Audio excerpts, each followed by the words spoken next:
Oh, yeah, look at me, right? I'm looking right back at you. Let's get fired up. Let's get excited. Welcome to the Brian Campbell Experience. This is episode 5 of the little engine that could that we call Campbell's Rambles. That's where I, BC, your boy Brian Campbell, one half of Morning Combat fame, answer your questions, address some of the latest headlines, and really give you, I don't know, 120 minutes of what I got. All right.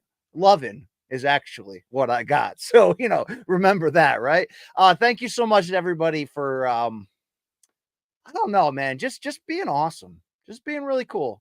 I can't say it enough that, I didn't know where this channel was going to go or if it would last a week, and there's ups and downs, but we're moving. We're moving. Got big plans for the future, just one step at a time right there. So welcome in Wednesday, October 23rd, of course, 2024. It is UFC 308 week, and just a reminder, programming note, that this Friday, 11 a.m. Eastern, on the Morning Combat YouTube channel, Luke Thomas and I are back. We're back at it. In fact, I think I just got a Luke Thomas text. Let's see what he's saying to me here. Let's see. He says combat sports is so effing gross. He's right. He's right. By the way, that was in response to Teofimo Lopez's latest time that he called Terrence Crawford a monkey. But we'll move on from that right there. Is this hat from Chuck Mindenall? No. Thank you, Dave Sandine. This hat, shout out to the people at Boston Scally, same company as that fantastic the Myth hat that I have. They hooked me up with this one. They've got a Conor McGregor line out now that you can buy. This is I don't know what you would call it, but it's fall colors on my head. You know what I'm saying? So shout out to Boston Scally for what's going on right there. Shout out to Let's Effing Go for that little lip packet of caffeine that I rocked before here. And how about this t-shirt here? Sky Dog, Dwayne Allman in the house. This one comes to you, by the way, from my boy Enoch at Nice Price Records and Books, Raleigh, North Carolina, across from NC State. If you're in that area, check out my boy Enoch over there. He's the bearded fella there. Big Survivor fan. Love that guy. All right. I'm taking everything Minden Wall work for. Apparently, I'm taking everything that a lot of people work for lately, but, I'm just trying to stay in my own lane, Bubba. We're back at it. No programming alert for the BCX this week, by the way. First and foremost, thank you to everybody for the love of yesterday's wellness check when I checked in with Morning Combat Director / producer Long Island Luke Nocita. I didn't think people would love that much. I mean, it's great to see, man. I love me some Long Island Luke. So thank you so much for checking that out. No inside the box this week. Although shout out to Average Joe Art, who I just saw on the screen right there. But no inside the box this week. Rafael Bartholomew is away, but he'll be back next week. We will obviously be recapping Pro Grey Catterall from this weekend. And of course, looking at that press conference today. Did you see that? It was the Usyk Fury press conference ahead of that December rematch. And there wasn't a lot said, but Usyk came out in shaved head. He had the gloves on. He was Agent 47 with the briefcase. A lot of weird and wacky stuff going on there. So, I like that. We'll have a lot more on that next week. And, just trying to continue to have fun. Good vibes only. Let's just have a good time. See where this goes, right? I'm going to get back on the 20 questions bandwagon, too. Let's get another good guest in there. I was going to hit up my boy Brokamoto, but he's out there in the desert covering big-time events. So shout out to Brett right there. No, I do not want intercourse with that man, but verbal, sure, let's do it, right? Anybody's down for that. That's what we want to do. So, yeah, that's where we're at. Fantastic interview I just recorded, by the way, with young unbeaten lightweight boxer Keyshawn Davis that you can expect soon here on the BCX. I don't know if you guys know about how great this young fighter is going to be. 11-0, going to be headlining November 8th, a top-ranked card in his home city of Norfolk, Virginia, which is about that close to being a 10,000-seat sellout.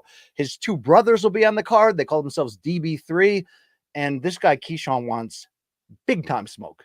Like Tank Davis level smoke, like Davis versus Davis pay-per-view next year level smoke. So check out that interview. I think you're going to like what the businessman has to say. Also had a really good sit down with Oshaki Foster, who, remember, he got robbed by the judges against Robson Conceição in that 130-pound title fight. They have a rematch coming up next month. So some of the coming attractions on the old BCX, we do what we can in these parts. Had a big travel weekend, of course. This past one in Orlando for the PBC fight on Prime Video, Tim Tszyu and all of that. So a lot to get into. In fact, we'll hit off before I take your questions. And yes, the Super chat is live, whatever the hell that means. Thank you to everybody for put a little cheddar in your boy BC's pocket. It's still a weird relationship here between podcast E, but I appreciate you guys just the same. I like that we can carve out 2 hours a week and hang out and not worry about whose ideas we stole and just laugh a lot. All right, let's do stuff like that, right? Wow. Thank you. I see you, Fuzzy Dunlop, calling me Sherlock Holmes. You're right. I kind of got that vibe here. I'm sniffing out a mystery right there, but not the Theo Von, Conor McGregor type of mystery in the nose. You know I'm going there. So let's hit my first topic here, and I just wanted to touch one more time on what went down with Tszyu this weekend. I was sitting ringside. I was calling the action, of course, on PBC on Prime Video. Was so happy to get that call, to get that opportunity to get back to do what I love, get back to doing it with the PBC. I had a really fun time, of course, at the tail end of the Showtime era with them. I'm just still blown away by what happened. Bakram Murtazaliev defending his 154-pound title and just demolishing Tszyu, 4 knockdowns, stoppage in the 4th round. And it's a disaster for Tszyu. There's no question about it. But I think if you listen to the interviews he's done since the loss, and some of us are rightfully going, look, disaster, horrible game plan, horrible execution, arrogance, a lot of negatives there. Tim did say, though, after the next day that, he doesn't remember anything that happened after that first knockdown. So all of us that are sort of rightfully complaining, hey, man, you got hit with the same punch about 3 times in a row for knockdowns 2, 3, and 4 for the most part. Some people did hit me up and say, hey, BC, like, he wasn't really there after the first one. Shout out to Murtazaliev. He landed the big punch, and he continued to land big punches, even taking a few big ones back from Tszyu. So it's Bakram's night. There's no doubt about it. He was largely an unknown name in boxing, even in this division, despite having won that title against veteran Jack Colquet earlier this year in Germany. But for that guy to turn it around and now become a player where it's like, damn, I want to see him against all these names there. It was his night. But I'm still going to echo some of the things I said on Morning Combat on Monday, and the idea that I'm not going to write Tszyu off yet. Like, is this as bad of a performance as you could have coming off a almost moral victory loss, right? Which, with how tough he fought, despite that cut coming down against Sebastian Fundora. Yeah, it's awful. And you add that, Dad finally shows up and breaks free from his schedule in Russia and comes in the son's corner for the first time since the pro debut. But I think we know what Tszyu's made of so far. Could you say overrated or this or that negative? You could say a lot of negative things from this performance, and you'd probably be, it'd be hard to argue against you. But sometimes it's sort of like we look at guys when they take a big loss and you say, can they put the pieces back? Can they recover? Sometimes we know what they're missing, whether that be a chin or whether that be, dedication in the gym or wherever that be, where you say, look, I'm not really sure, if they can put it back together. I do kind of feel like Tim can. I just think he's got to really start making some really smart decisions moving forward, because it wasn't just a bad game plan and execution in this fight. And when I mean bad execution, I mean, walking right into a puncher, 6 foot tall, 154-pound opponent, an unbeaten champion, with his hands down, no nuance in setting up his shots with feints or jabs, and really just looking to go, a joust, mano a mano. Let's throw our right hands at the same time and see who lands first. The problem, of course, was Murtazaliev was landing just barely first, and when he clipped him with that first knockdown, it certainly changed the flow of the fight. But I don't mean to do dime store psychologist here. I just think of what I've known and learned about Tszyu through the years, and that difficult relationship in his family with the fact that his parents got divorced back in 2012 when his dad was living with them in Australia. Dad moves to Russia, starts a new family, and there's a lot of that uncomfortableness that happens in any family when divorce happens, and when one, and in this case, it's sort of definitely there's a lot of extra on that, because dad is a celebrity, an ex-Hall of Fame fighter, and he's, Hall of Fame fighter, ex-champion. He's got 2 sons that are pro fighters. And the fact that, he hadn't seen Tim fight since the pro debut in 2016 and hadn't seen his younger brother Nikita at all in 10 years. I don't think you need to be a genius to look at what the longing was inside of both brothers to have their dad back in their life, and especially to be able to continue to hand down the wisdom, because he was one of the greatest fighters to ever do it. And now the sons are carrying on with the same name and his legacy. And I do bring up what Tim used to say, after and before the Gaucher, the Mendoza fights, the fights that he, the Tony Harrison fights that he kept climbing to get to this point. And this is where I give Tim a lot of credit. It's like he didn't sit around and pause his career and wait on Jermell Charlo. He always just said, look, you're not ready. I'm just going to get out there and fight again. I mean, he already had a fight scheduled for December 28th against Erickson Lubin that is now seemingly gone from this knockout. Tim wants to just be busy. There's this old school throwback element to him. But I think what I hear most in his voice, especially before and after those wins, is an obvious longing for his dad. When he comes out and says, look, what's my motherfucking name? It's presented as a way for him to say, like, don't judge me, don't judge me as Costa Tszyu Jr. Judge me as Tim Tszyu. And you can understand that for any athlete looking to get out of the shadow to some degree of their older sibling or father. But in Tim's case, I almost felt like it was also like a longing for dad to come back in his life. And to hear all the extended interviews that Costa did this week in Orlando with the Australian media about how busy his life is now, and he's got 2 young kids, and he's almost trying to make up for the time that he couldn't be a dad when Tim and Nikita were young, because he was a world champion, a pro fighter, traveling around the world, committed to training, that he doesn't want to make that mistake with his new family, with the new young kids. And he's a business owner, and he's busy, very busy in Russia.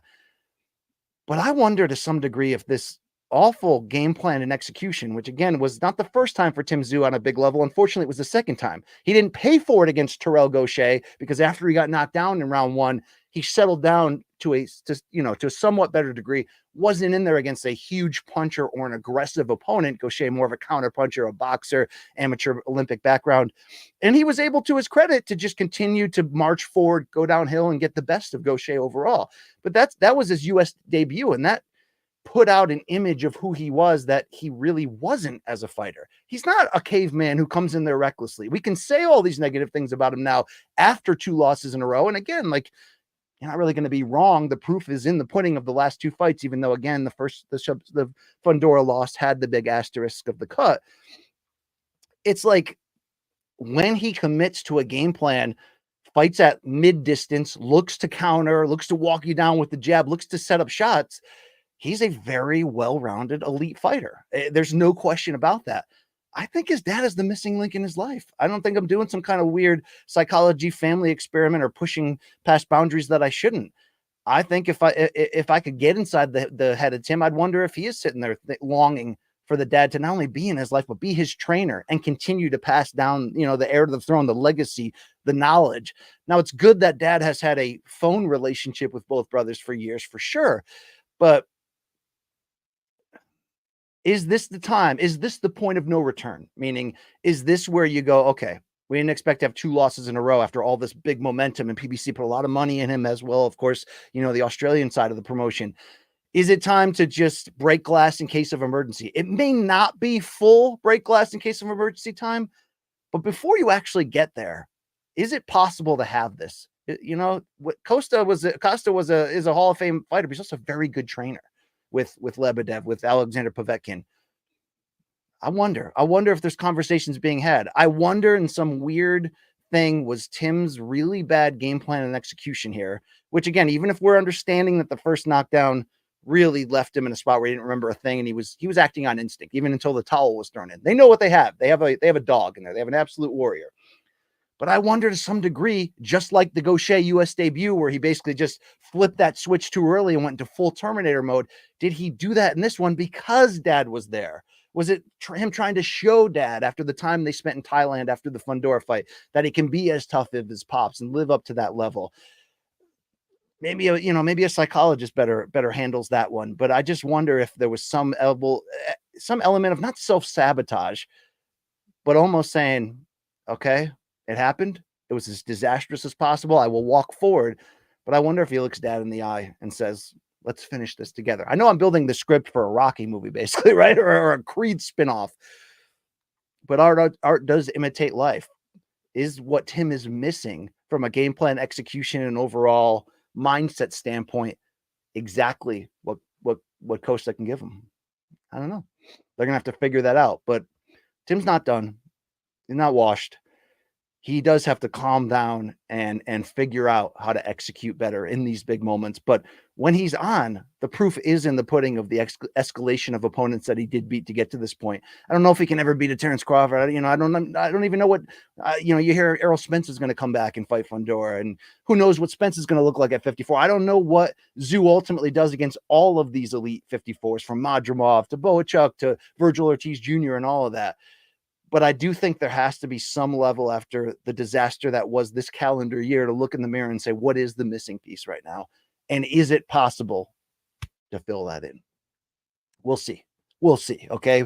My psychiatrist couch is open, though. There you go. Your boy BC checking in right here. Let's continue on the topics of note. And I think a lot of you want me to come on here and do, skits and bits and get all bappa on you. I am sort of split and torn in my reaction to this, but wow, I can't believe that we're here. Brendan Schaub versus Nate Diaz. Now, we're not hearing the idea of a scheduled fight, despite Schaub's seeming want to have some form of like a grappling match. And then you see Ariel Helwani having Craig Jones on his show and trying to literally matchmake and book this. And I think Ariel is actually trying to get a broadcasting gig on that as well. Weird, because Ariel is coming off his own big feud with Schaub to some degree, but Ariel and a lot of us, we like to stir that pot, right? That's what we do, some more than others. But am I shocked that we're here, that it has escalated to this point? Yes. Okay. So it was enough that these two had history, of course, dating back to that backstage that was on camera, the little tiff they had in 2017 at Maymac. Little argument back and forth, trash talk, and then Nate flipping him off, and they went back and forth a bit.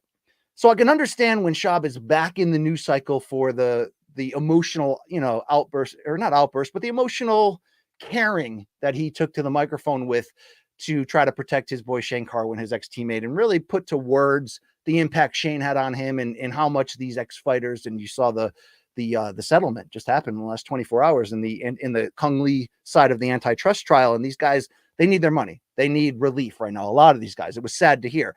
It's not surprising to me that Nate would respond to that and, call him a pussy on Twitter. It was a little surprising to me that Schaub would come back over the top and quote tweet him and say, have your team read this message and let's do a grappling match. It was twice and three times as shocking when he would come out and open up a latest Schaub show by saying, I'm not going to do a long rant on this, and then doing 20 minutes of just outright escalation and challenging. On one side, it's like, you got to respect Schaub standing up for himself. He had become, to a large degree, a little bit of a punchline, not a little bit, a lot of it in recent years. The fun little skits and bits of Reddit at times really pushed and almost became a lot of his identity. And I'm sure he went through a lot on the ending of his comedy career, or if not ending, putting it on ice to coach the baseball team or to support his kids, which, was certainly not, you can't rip anybody for that. But let's be fair, he'd become a punchline in a lot of ways, from the feud with Bobby Lee through the feud with Ariel, and the, multiple times he would get caught lying on basic things, and just the further escalation of like giving Reddit fodder to continue to like humorously expose him. And sometimes it's humorous, sometimes it does go too far, for sure. I never ever expected that he's going to come out guns blazing, double barrel, even though he's an ex-fighter and even though he's an ex-heavyweight and he's talking to somebody who's basically a welterweight. I never would expect that it would be such a, I'm not hard to find, which I think he said 57 times, or, do you fancy yourself some fisticuffs? I mean, there were some combinations of phrases and words there that I'm like, who's his ghostwriter? Because that was pretty good. I popped big for, what are you going to volume punch me? I mean, that was pretty good. I started to get a little nervous for Bappa when he went to the level of like, you're not tough. Stockton ain't shit, right? So you're from Sacramento and all that stuff. It's easier said when you are a 6'4" ex-heavyweight and you have the ability to shoot a double leg in there, whether it's Mike Tyson at a Super Bowl watch party or, you know what I'm saying here. Did I ever believe, though, that it would, I mean, like, he's come out so aggressively that I think the only thing Nate Diaz can do is exactly what Schaub kept saying he doesn't want him to do: show up with a pack and jump him. But I think Schaub is almost asking for that in some degree. So I do respect that he's coming out and standing up for himself and drawing a line that's saying, like, I mean, he seems legitimately hurt by the whole, not only the whole situation of seeing an ex-teammate in Carwin go through this type of hell, but getting clowned for it. And I did respect that what Schaub was looking to do for Carwin right there. But the thing is, to end that with a challenge of a submission grappling match somewhere, like, it's a cool idea. We can all make money, but like, Nate Diaz doesn't play those reindeer games. You know what I mean? Like, you can say all the time, all you want in that video of like, let's go one-on-one. Forget, don't show up with 5 guys and jump me. That's what Diaz is. You literally challenged his toughness, calling him a fake tough guy, and then trying to draw that line of saying it's only going to be one-on-one. Don't show up with a crew and jump. But that's who Nate Diaz is. And Schaub was kind of like asking for that. So I hope everything's going to work out in terms of, him not getting jumped in public or not having some type of shout out to Long Island Luke there for the main card minutes. Speaking of right there, right back at you. Campbell will ramble, right? For better or worse, every Wednesday at 4 p.m. Eastern. But I don't know where it goes next. Now, funny comeback from Diaz referencing the Rogan original comment that sort of, started this era that we're in, saying, I think you'd be surprised. I know a lot of people are like, man, if they actually did fight, whether they square up in a casino lobby or, off camera in a parking lot, we are talking about a big heavyweight with wrestling and jiu-jitsu experience and all that. He'll be fine. I don't know. I mean, he's a little out of practice right now. Nate is in practice, even with the volume punching idea. I don't know how it's going to go for him, but I think it was interesting / potentially dicey to come back that aggressively, because you're basically challenging him to show up and you'll figure it out. And maybe that's what Schaub wants. He is a fighter at the end of the day. I just can't believe we're here. I really can't. I can't believe it got to this point.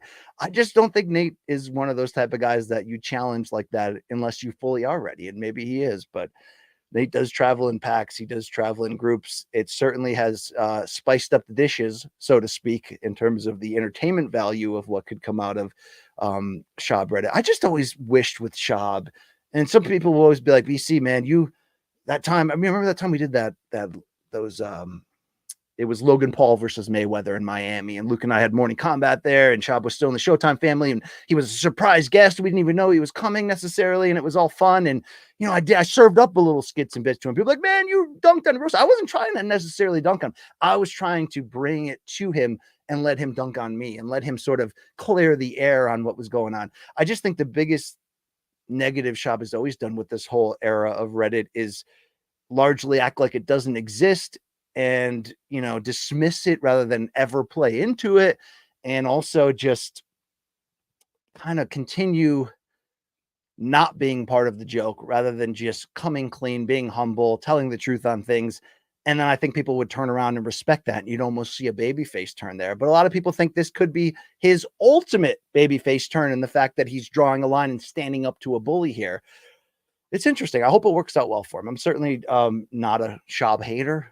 Certainly, I hoped the times that we were on camera that we could have had a little bit more back and forth. He's a pro comedian, right? I didn't think some of my jokes would get edited out of that original below the belt appearance, but I hope he's going to be okay with this and nothing bad happens. But that was an aggressive push over the line of saying, okay, no more from here on out. Let's do this thing.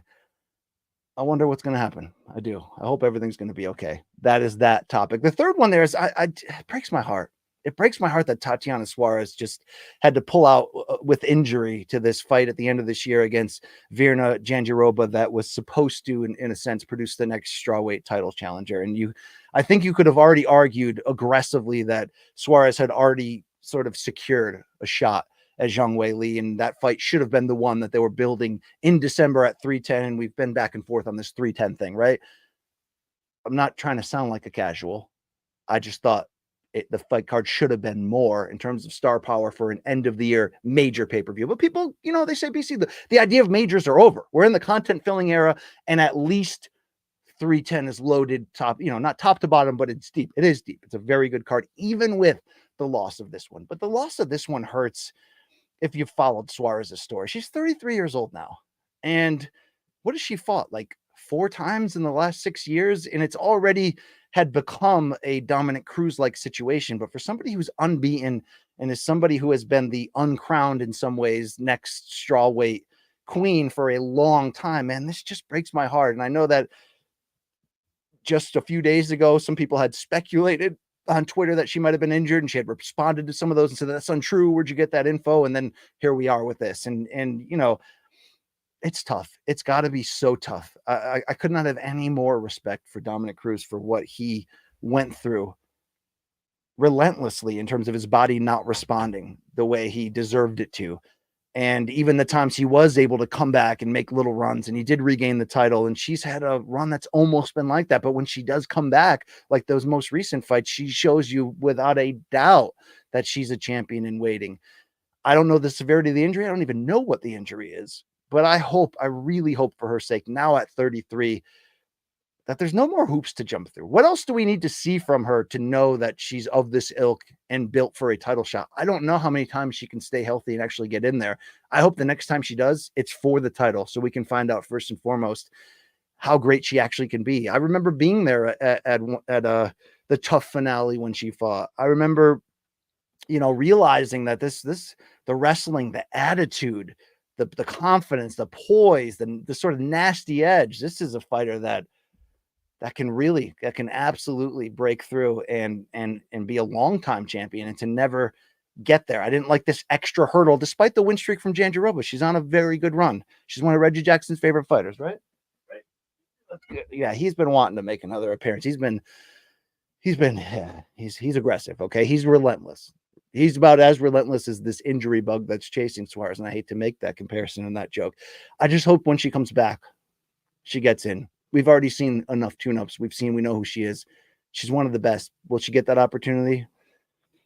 Man, that's got to be tough. But shout out to Suarez just the same, and Patchy Mix and that fantastic power couple. I mean, if we're ranking the power couples in MMA, Reggie and I would have to be on this list, right? Along with the De La Rosas, of course, and the Nuneses and Luke hates that topic so much. LT hates when I try to do that. But yeah, lazy bet. Thank you. Let's go. You know, my dream in life is, and I'm going to be honest with this, because this guy, you know, he's a violator of conduct and codes in this house. But like I've said many times, he's chosen me. He said, you know, you're my guy. If we can get some Reggie Jackson, Mr. October merch, man, you know what I mean? That's one of those pinch me moments. That's one of those, you know, look, Ma, we made it, right? We did that. You know what I'm saying? You know, yeah. You know, there we are. All right. One other thing I want to shout out before I begin to take your questions here. Where you go, Reg? What are you doing? You good? All right. Abrupt retirement today in boxing. Seniesa Estrada, the undisputed minimum weight women's champion, one of the pound for pound best in the game at age 32, retires. She's 26-0, titles in 2 divisions. Has the record for the fastest knockout in women's boxing history at 7 seconds. Although looking back, it's criminal that fight was ever booked. For the soccer mom that she just ran through. But I like Seniesa.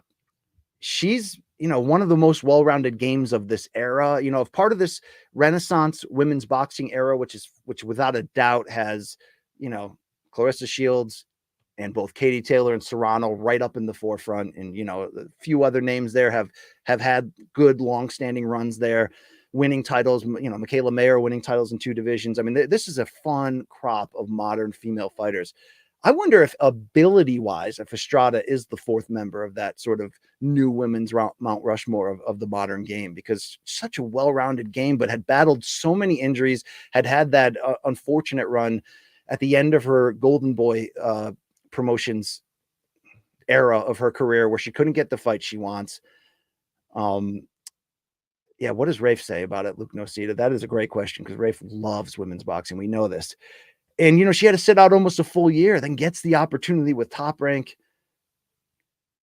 looking for the biggest fights, biggest names possible. I mean, such a, you know, for a slick at times boxer, she certainly can sit down on her punches, throws from creative angles, has great movement, great footwork, but she battled a lot of injuries, battled a lot of BS on the business side. So it's interesting to see the goodbye that she put out on Instagram today, where that was very much like boxing. I love you. I hate you. We've been through so much together, but it really echoes one of the episodes I mentioned, that Fight Life series that Top Rank put out on ESPN Plus, and I think there's about 4 or 5 episodes, and there's one episode that follows her into the final fight of her career. It's the biggest fight of her career. It was the undisputed match against Yokasta Valle, and Yokasta was promoted by Oscar De La Hoya, so it was bringing back her enemy, her old promoter, who she felt didn't follow through on the promises and get her the fight she was looking for. And it really echoed in that the grind of this sport, all the injuries, all the BS she's had to work through. So I guess I'm not surprised after watching that, but to see somebody still at the peak of her powers, who just recently was talking about maybe moving back up to 108 to become undisputed, maybe even 112, right? She's the undisputed champion at 105. She had won a title previously at 108. At the same time, with all of that, what do I love the most?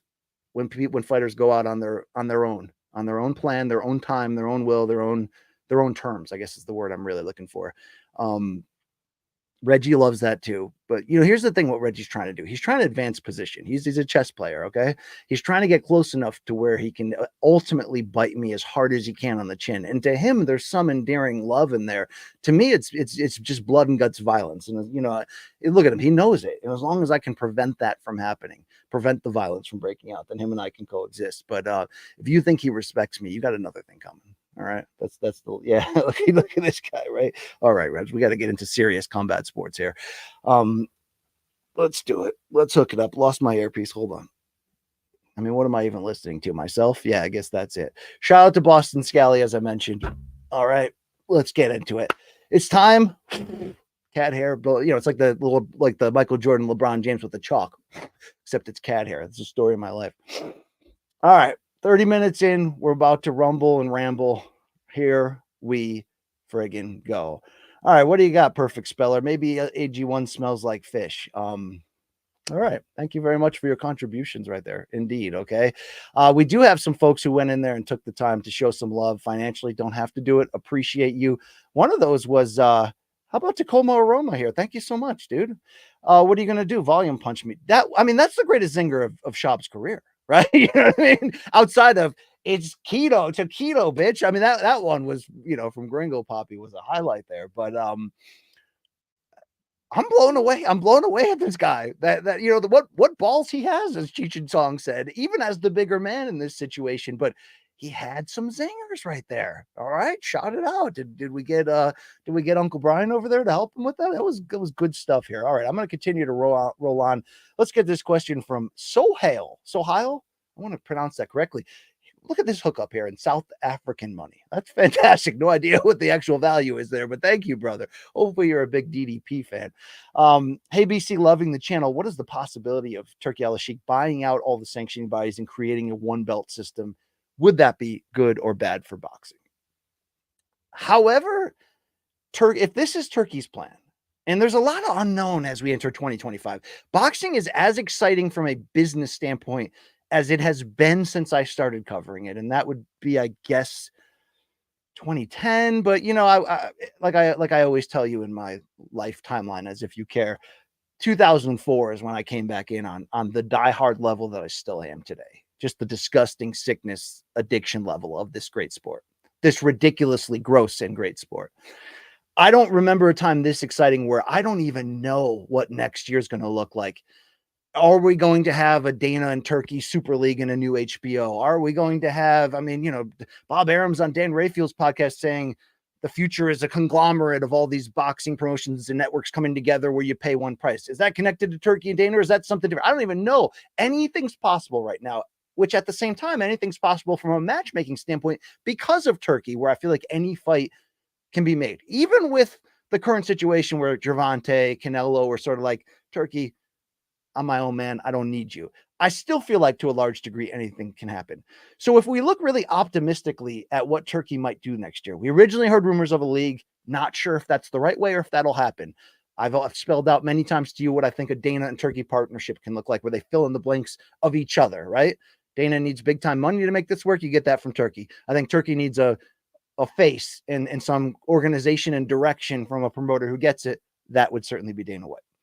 But regardless, if part of Turkey's plan in this takeover, whether it's a league or not, or it's just an exclusive elite platform, the new HBO, whatever, the idea of fixing the BS that we have with the four sanctioning bodies would be The greatest thing I think he could do to this sport from a hardcore beaten down fan and journalist standpoint, because like what have we railed about against our own sport for years?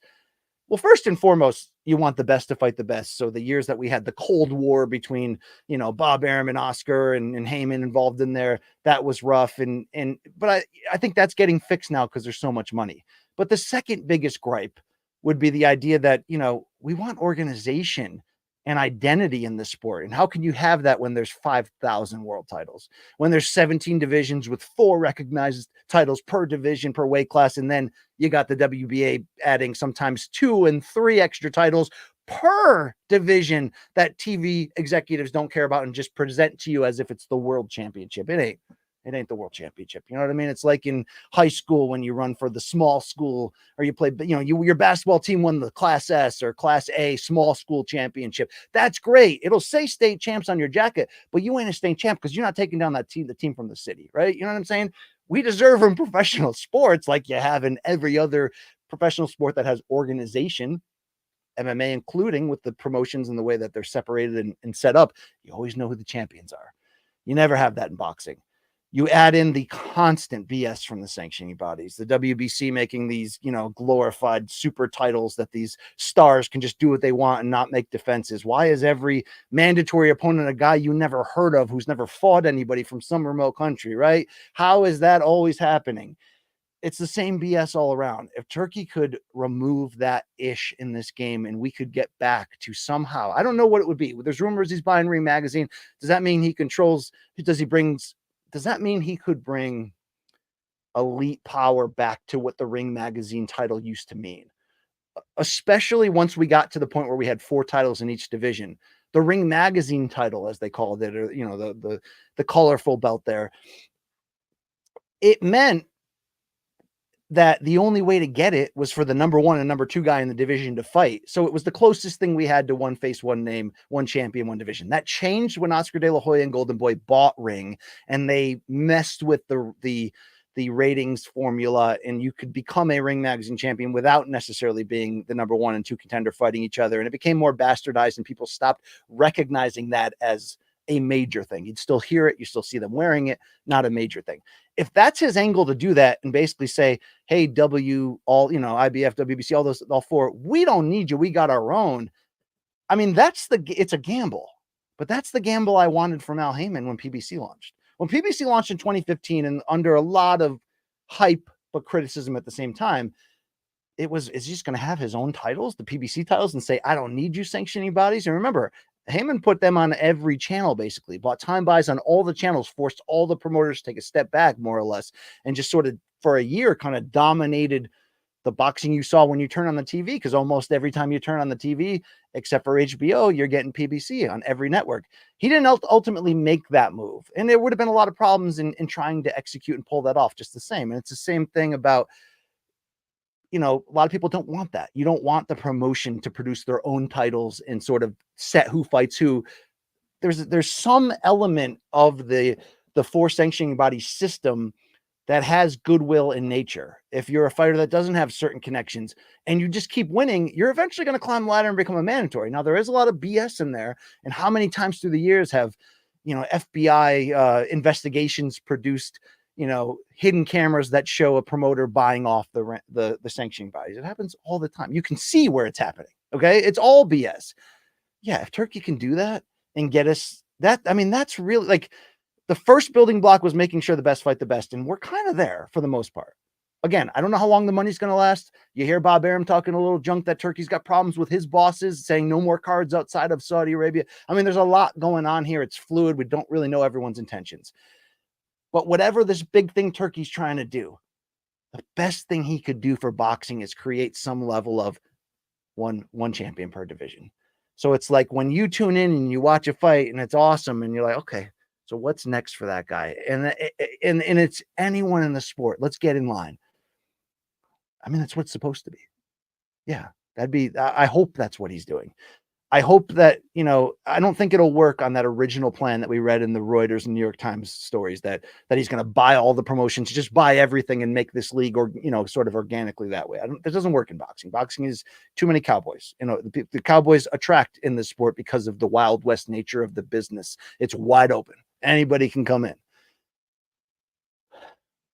The best thing that can happen to this sport outside of the best fights being made is that casual to jaded, lapsed fans can come back in and not have to deal with that BS of, is this title real or not?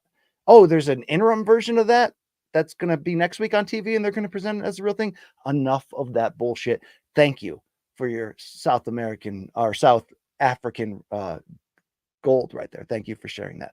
All right, let's go. Let me continue on down this path here. All right. Andrew H jumping in. Thank you very much. Hey, BC, what is a lesson you learned later in your combat sports journalism life that you wish you had earlier in your career?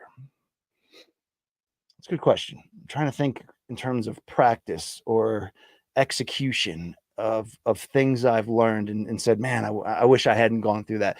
I think, the best answer I can give you is still a general one and will ultimately be the answer I would give anybody when they're like, hey, BC, love what you do in your career. How do I become that in 5 years, or whatever? And it's such a hard question to answer in this modern day when things are changing so fast, way faster than when I came into the business, when newspapers were still alive, but everybody was transitioning to the internet. That felt like everything changed, and really it didn't. It feels like in this streaming era, and now this era of the fighters themselves kind of becoming their own interviewers, everything's changing so fast. But the advice that I always would go to first is, I'm not going to give you a 5-point plan, college kid who emailed me on LinkedIn asking for advice on how you get to that next level. I'm going to stop first and have you look in the mirror and look at your heart and your mind and say, how badly do you want this? And I think that the thing I would always point to that I learned after the fact is you've got to believe in yourself in every aspect of your job, even before you have accomplished enough to give yourself reason to. And that doesn't mean fake it till you make it, inflated fake confidence that's going to be seen through. But I wish I knew that early on too. That go ahead, Reg. You want to exit? You want to get out of this joint? Hit it, dude. Yeah. No, all right. You're gonna play those games with me. I certainly would look back and just say, a lot of times you're waiting to accomplish something before you can feel comfortable doing it. You need reps, of course. No one's going to be a day one where it just, you can't just go on the air the first time. You get a chance at broadcasting boxing, and then you're hired for the rest of your life. But man, you got to believe. The belief is the key to everything in life. And it's got to be real, even if you have no reason to. I think I would have gotten a lot further quicker had I sort of understood that dynamic. Other lessons was, I think like a lot of people, I went through a stretch where I wasn't sure if my talent was enough. So I looked to certain gimmicks to get ahead or get noticed. Now it's a loaded thing for me to say, because if you're a critic of me, you can be like, BC, I guess you never gave up that gimmick. We see you on Morning Combat making stupid jokes. You know what I mean? I mean, look, Morning Combat from the beginning was just a special project and vehicle where I could insert myself and just, yeah, I mean, it fit like a glove, like OJ's glove that he was trying to reach over his hand. But I think I went through a stretch with that where it's like, okay, can I incite fighters? And, I told you I regret the whole Mike Perry thing, bringing up his ex-wife. I definitely went through a stretch there where I was a little too loose in the margins in what I was trying to accomplish, maybe trying to manipulate interviews too much. And, you learn and you grow and you learn how to be more subtle, because I think at the end of the day, to become a successful interviewer, and I hope I have in times, where people see me interview somebody and they don't even know that person's, what they say, I still got to check it out just in case something happens. Like, that was my goal. I wanted to create that. How do you be different from everybody else? For me, it was, I want to have this feeling like when you turn on the interview, even if I've seen that person get interviewed 50 times this week, maybe BC will get them to say something different. And I still believe in that. I still try to challenge my guests in different ways to sort of feel them out on the fly and sort of adjust to them. But I never had to do it at the few times that I did where I tried to get people upset. And I kind of regret that. I don't think you need that. The biggest thing, Andrew, is I wish I had learned earlier. This is really it. That the thing I think people ultimately want and respect the most, they want talent, they want ambition. If you're funny, they want humor. You know what I mean? They want all that stuff. They want authenticity. It really took me until I was 40 in this job to realize that. And I've given you that long preamble, motivational speech of my story in the past and sort of getting to that point where I was like, I'm pretty damn good, but I can't get over the hump. I don't think I'm doing great work. I think I'm doing the same work as everybody else. What changed that was getting out of my way, not caring what people think, and just saying, I'm going to be as authentic as I possibly can. But you have to believe first that what you're giving is worth it, is marketable, that anybody would want it, right? And it kind of, I had to hit that point where I said, I don't give an F anymore. Sometimes you get there out of necessity, but I wish I kind of knew earlier that whatever your job is, be the most, in life, would be the most real to yourself you can be. I say that telling you I'm sometimes playing a character on Morning Combat. Of course we are. It's just like I'm not going to act in my house the same way I will when I go out for when I go out for drinks with the ex-high school guys, right? You're going to automatically kind of turn back into a dirt hole. Same thing happens on Morning Combat. It's like catnip. Sit down across from Luke, the cameras are on, you kind of fall back into it being a dirt hole. But that is kind of me after a couple drinks. There is a reality in there. But the more you be you, the true you, the real you. I mean, I read this interview with Bruce Springsteen. This will end this. I don't need to go 30 minutes on this. He said Elvis Presley was his hero as a youth. And he said the greatest lesson I learned in watching Elvis was he had the guts to believe that showing his true self was enough. That's the hill that I wish I'd gotten over a lot earlier. I'm not trying to be I used to try to be the poor man's Jim Lampley or the whoever your idol is. Got to be the first BC, warts and all. I got to be the first BC. I think that's a relatable lesson in anything you're doing. Relationships, jobs. Not only figure out who you can't really get ahead in life until you really figure out who you are. And that's not only knowing your strengths, but of course, knowing your weaknesses. And once you get comfortable with who you are, it's a lot easier to put that out there and be that. So there you go. Whatever that does for you. Thank you very much. Let me keep it going here. What else we got here?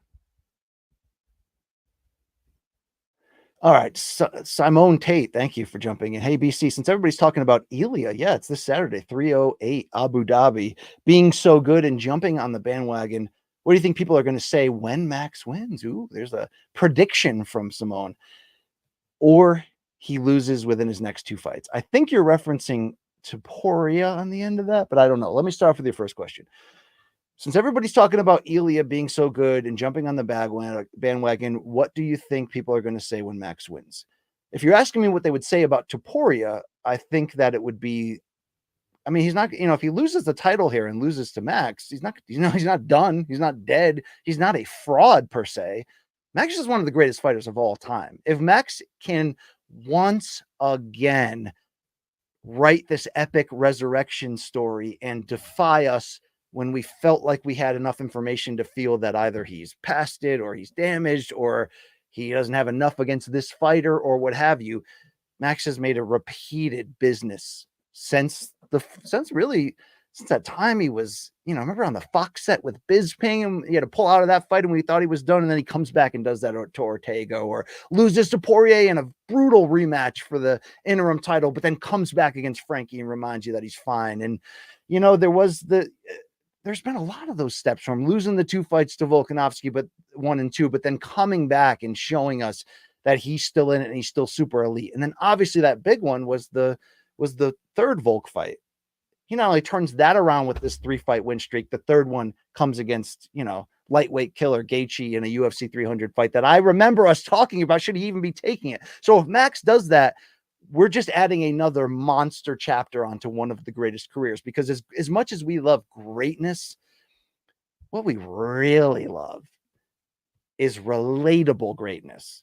You know, what's Evander Holyfield's ultimate legacy?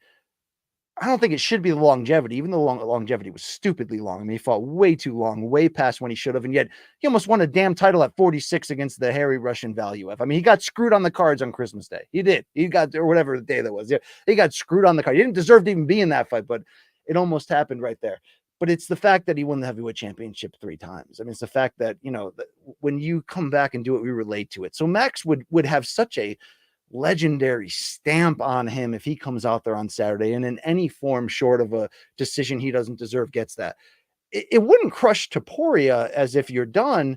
It would take away, though, this bright light that's shining off of him and this idea that we haven't seen a spirit like this since Conor. And I'm not comparing them marketably. I'm just saying that feeling like something has arrived and it could become the sport for the next 3 years. You know, yeah, I mean, we can heckle Luke's heart on all we want, and I think we should because, man, that guy loves him some Ilia Topuria. But yeah, Topuria is the closest thing, you know, way beyond even what Cody Garbrandt looked like after beating Dominic Cruz. He's the closest thing we've seen in a while on the men's side to be like, oh man, that could be the next dude. And when we say dude, when I'm saying dude in this case, it's the rare thing when a super elite fighter can be knocking on the door of number 1 pound for pound and be potentially the biggest star of the moment, right?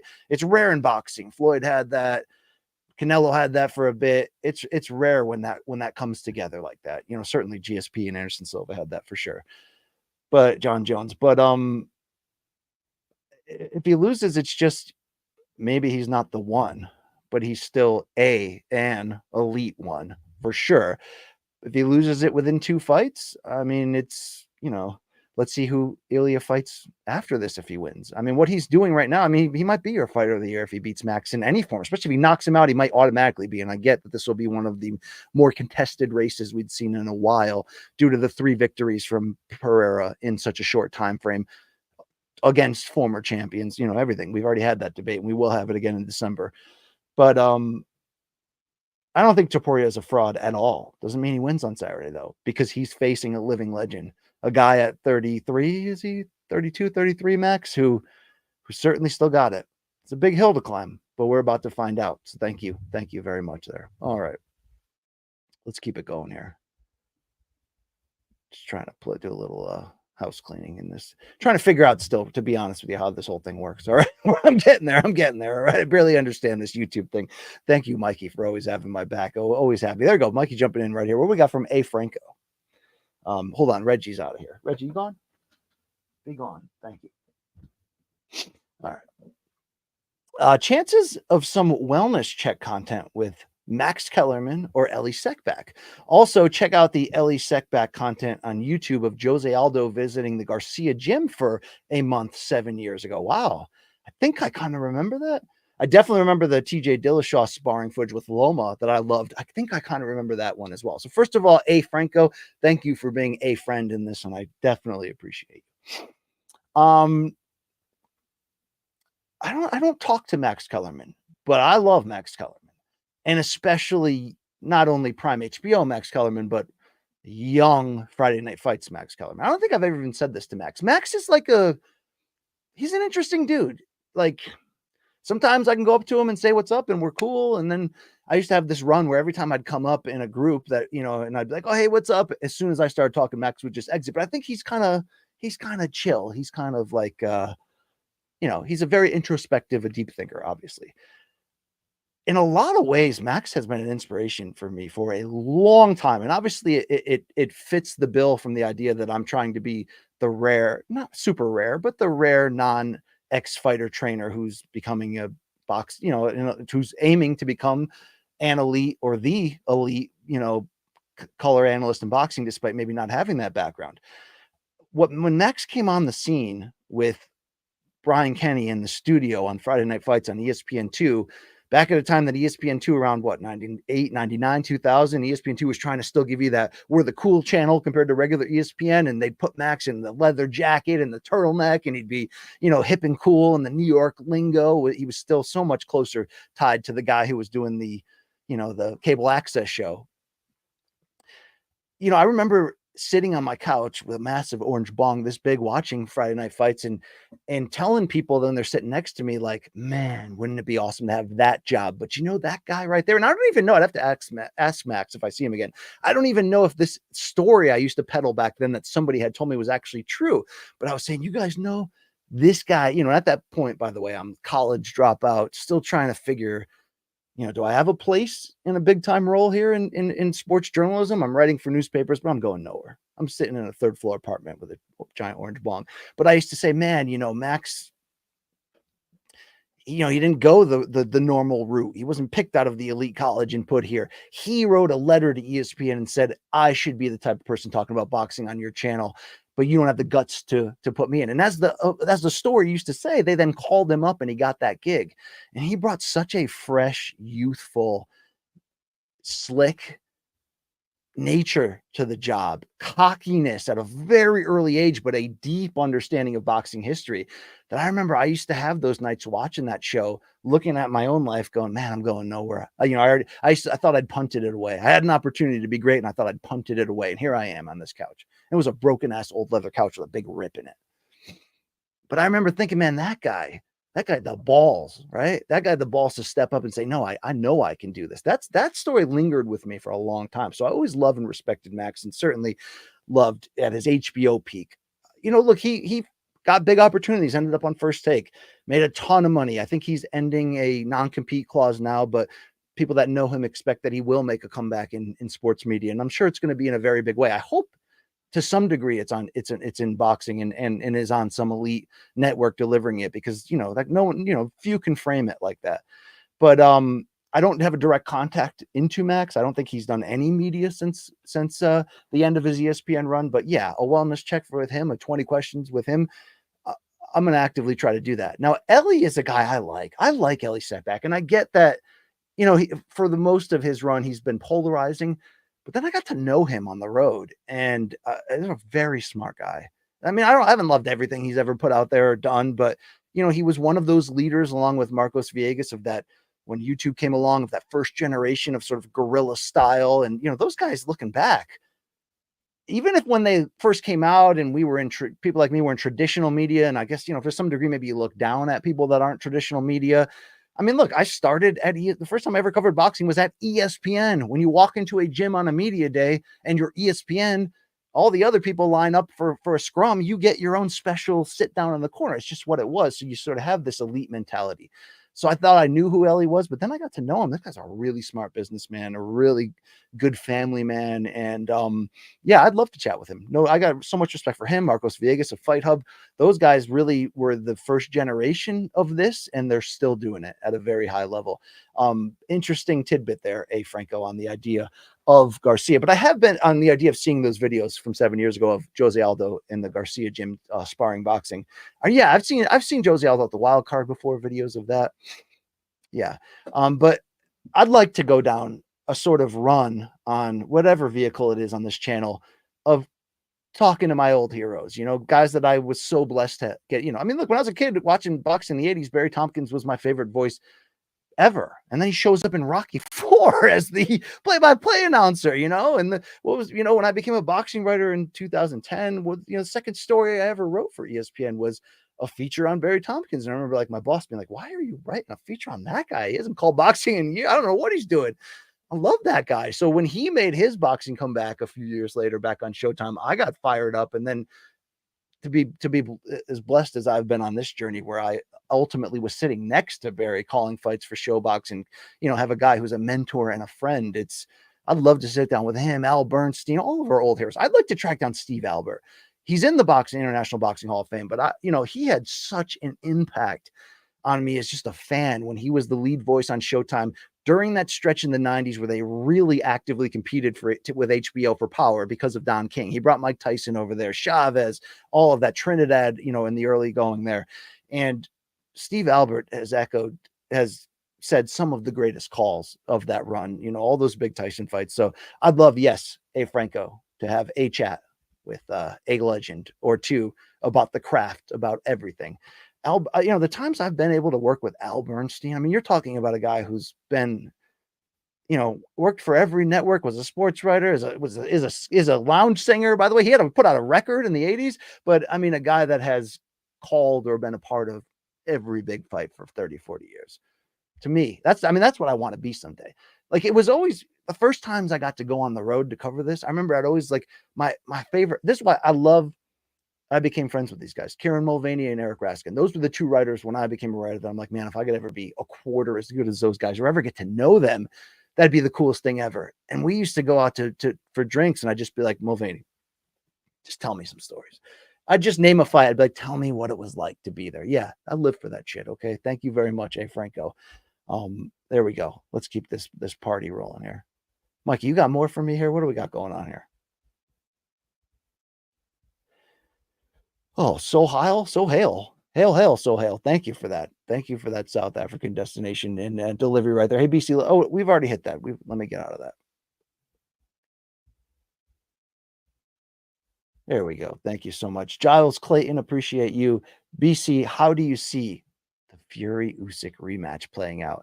Big fan of that hat, by the way. Hey, Boston Scally, shout it out. I actually put it on. Normally, I'll get something like this, or I'll buy something, put it on, I'll be like, go up to my wife and be like, what do you think? 9 out of 10 times she'll be like, burn it, get rid of it. This time it was a rare winner. So I was like, okay, we're going to keep this one alive.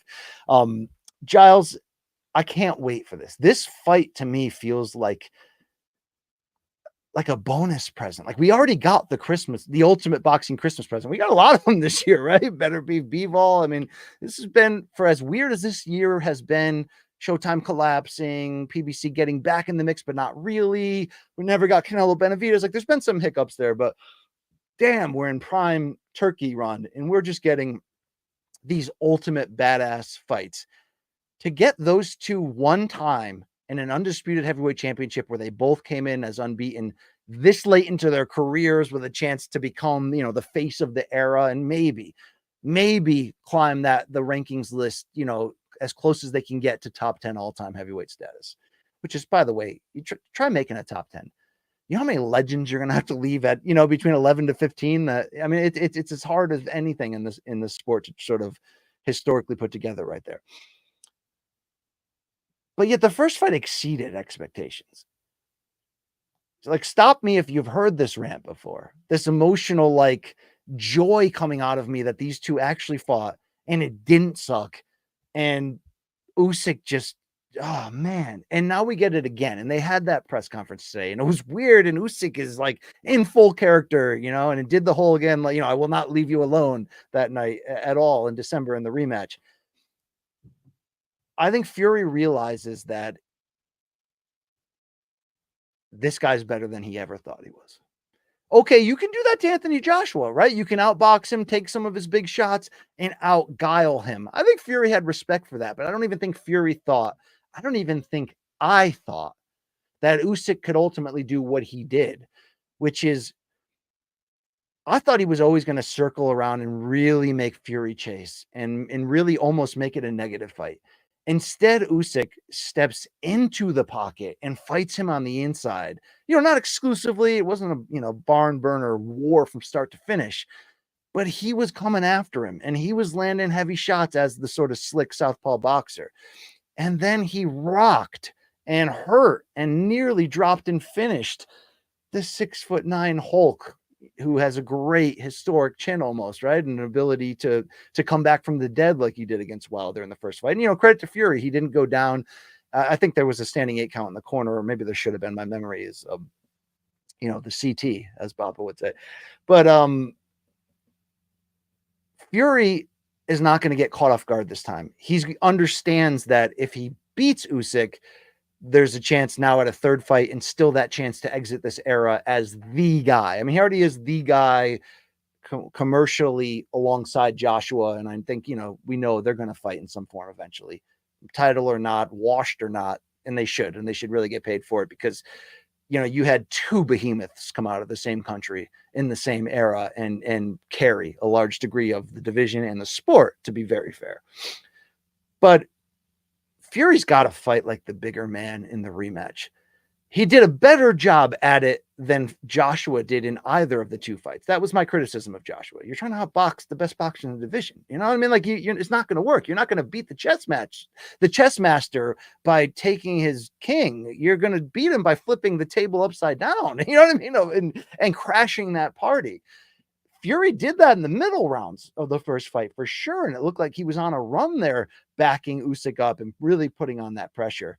But whether it means getting into even better shape cardiovascularly, like if it's still possible, and then Fury's obviously not the same fighter right now in his late 30s that he was 3 years ago, 5 years ago, or let alone the damn Klitschko upset in 2015. But in that Klitschko upset, man, was he nimble. And it was a different version of him. It wasn't the guy who put on more weight and learned how to be a bigger heavyweight with the Emmanuel Stewart disciple, Javon Sugar Hill. It was a guy who was known more for active guard, constantly keeping you on your toes. But he had stamina in that fight for days. He's got to get back to that, but he's got to figure out the balance between how much weight should I carry. You know, his dad always wanted him to carry more weight, to be a 300-pound heavyweight champion, because he felt that he could take more punishment and he felt that he could punch harder. Whatever shape or weight Fury comes in, the gas tank's got to have to be top notch, because there's no fading against Usyk. Usyk is a physical machine that's built for performance. But Fury's got to be 6'9" with long arms and that monster weight advantage. And he's got to lean, corner, be dirty. He's got to be all of that in this rematch. And I obviously love that he's talking about knockout or nothing. That, I can't get it. We're not putting it in the judge's hands. And I know he said that he thought he won the first fight, whatever. But he's going to have to be the bigger man and go in there looking for the knockout. Not easy. Going to open up more opportunities for Usyk to counter. Sure. And I think what Usyk taught both Joshua and Fury is that he may not be a huge one-punch puncher, but if he lines you up with the perfect counter shot, he's got enough pop at 6'3" to make you pay for that. So there's only so much you can play in there, but I expect this to be a faster paced fight, a more physical fight. I mean, that's optimistic. Sure. It's the same thing I'm saying about Bivol Beterbiev too, but I think that rematch, it has to be better the second time, because both have reason to believe they weren't the best versions of themselves. Or, I mean, Bivol was close, right? He climbed mountains to have that performance, but even he took the foot off the gas light. They are both going to have to be all or nothing in that rematch. Not as much in this rematch, but this is very much a fight that Fury can win without question. But he's got to have the stamina to he can't get hurt here. He's got to stand in there, be the bigger man. And if he has to lose a couple rounds to Usyk boxing, fine. He can't let Usyk outfight him. He cannot let Usyk outfight him. So he's going to have to be stubborn. He might have to make it a little bit of a negative fight at times too, and hold and lean. Hopefully not as abusively and ridiculously as, say, Vladimir Klitschko against Alexander Povetkin, where who was the referee that, oh man, what was that guy's name? I'm looking at him right now in my head. Luis Pabon. And I think Pabon has actually gone on to repair his reputation to a much greater degree, even though at times he can be a shaky ref in big moments. And I think a lot of you think it's more than just a few times. But I mean, he just let Vlad abuse that rematch and abuse that advantage inside and just lean on him and just, not break them up. That's got to be no doubt Fury's game in here, to really kind of muck up and make this a physical fight. We're not moving around the ring. We're staying on this half in this corner, and we're going to fight. We're going to fight. But you can't let the smaller man outfight you. Okay. That is the beauty of who Tyson Fury became. Even though I'm telling you, he's not the same version of where he was 2-3 years ago. Going through the Wallin fight, adding Sugar Hill Stewart, he kind of like ironed out a lot of his faults and became a guy who can outbox you and out punch you and get you out of there, like he did to Dillian White, like he did to Wilder in 2 and 3. He's got to be that guy in this rematch. Thank you very much. Lil Lou, thank you, brother. Okay. I may only end up answering 4 questions today, because I'm on an average pace here of about 40 minutes per question. I got to tone that down. Did you see the Usyk walkout with the outfit from the popular video? Yes. I didn't know actually the reference. Everybody was saying it's Agent 47. I'm like, what movie or series or video game did I not catch on there? Hitman so he's dressed like a hitman. He's got the gloves on, he's got the suit on, has the head shaved completely bald, the red tie, And yes, he looks like a sniper walking into the briefcase. That's badass. And that's who Usyk is. He's always on the verge of doing something hilarious that also is like the perfect joke at the right moment. Fury's like that and he used to be much better. Now that was also during his crazier years, but do you remember when he'd show up as like Batman at the at these press conferences and make a mockery of it and knock tables over? Like, yeah, there was some weird vibes in that room. It was certainly the intensity of both, but they both chose to basically not answer questions at all and not really give you anything. And it was in that historical church, so it was kind of a weird press conference to begin with. It didn't necessarily overly jazz me for a rematch that you could put videos out of the two of them just defecating on the belts, and it wouldn't take away my interest in this rematch. The rematch is going to be friggin' awesome. So whatever. But yeah, I love the mind games that Usyk constantly plays because it's always purposeful, but it also is dipped in so much relevant sly humor. The guy's one of the coolest guys ever. And Rafe was ahead of the game. Rafe was the guy when that's why Rafe is the protector of cruiserweights. I mean, that guy loves cruiserweight boxing. That guy was the guy who was telling you got to get the grainy, you got to be willing to allow your laptop to potentially get an STD here by getting some Russian malware. You got to start watching these streams of these guys. He was wearing the Usyk merch before I think he'd even fought in the States. That guy is hilarious. He's also one of the best fighters we've ever seen. It's like, what will I tell my kids or my grandkids one day? When I look back at my career, I'll be like, well, I lived for Floyd and Manny, right? I lived the Floyd era. There's really nothing that compares with that. I will definitely tell them about that chapter and that run of old late Bernard Hopkins, who was one of my favorite fighters to cover. And I'll definitely bring up Canelo, right? That was a monster chunk of this. But I wonder when all is said and done in this specific heavyweight era, which isn't over, began as a Renaissance era in 2015 when Fury flipped the scales upside down and took the 3 belts from Klitschko. It took a while to get like awesome. We still never got Wilder versus Joshua or Joshua versus Fury. But this is one of the best heavyweight eras ever. It's from excitement, from all of that.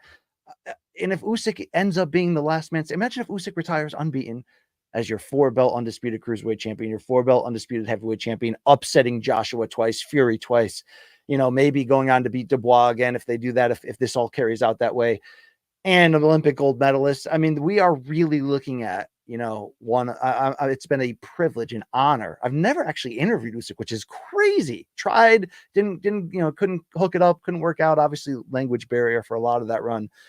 One of the only guys in terms of prominence, I've never had a chance to talk to, but it's weird. I mean, if Fury ends up winning this rematch and maybe he wins a trilogy and then maybe he beats Joshua and, and we'll change that. We'll say, man, Usyk was great, but Fury from start to finish was the belle of the ball. We're going to find out.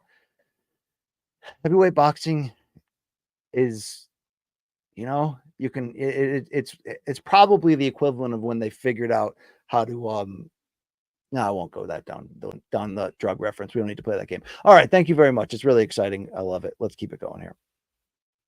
All right. What do you got here, Mitch G? Schaub is giant and roided up. If he actually comes with aggression, he can probably rip through Nate's little rat pack. LOL. I mean, there's strength in numbers, though. So if somebody gets him from behind and they start beating on him, yeah. I mean, I hope that doesn't happen. It's reckless for me to put that out in the ether, but maybe it was reckless for him to it's interesting though. I've been texting people and been like, what do you think actually happens if these two square off? And then you get other people, Long Island Luke, even say, man, maybe we're all building to like a crossover boxing match. I don't think that's Schaub's angle here, because I don't think he actually really wants to fight if you followed him through the years. I think, it's over. It was over. He's going to leave it in the past. But I think this is more about him defending himself because he truly was hurt after doing a good deed for Carwin that Nate would say that. But I'm not sure in a one-on-one setting, especially a non-actual fight, if it's automatically that the heavyweight mobs up on this dude. I don't know, man. I don't know. Thank you, though, Mitch, for playing the game here and doing that, though. Thank you very much. All right, let's go over here. What do we got? Lazy Bed, thank you. Lazy Bed is really, Lazy Bed, are you a real person? Can we have you on this show one time? Maybe I should interview Lazy Bed next. This guy's trying to become the next David Appleton, but without touching all of his students in France there.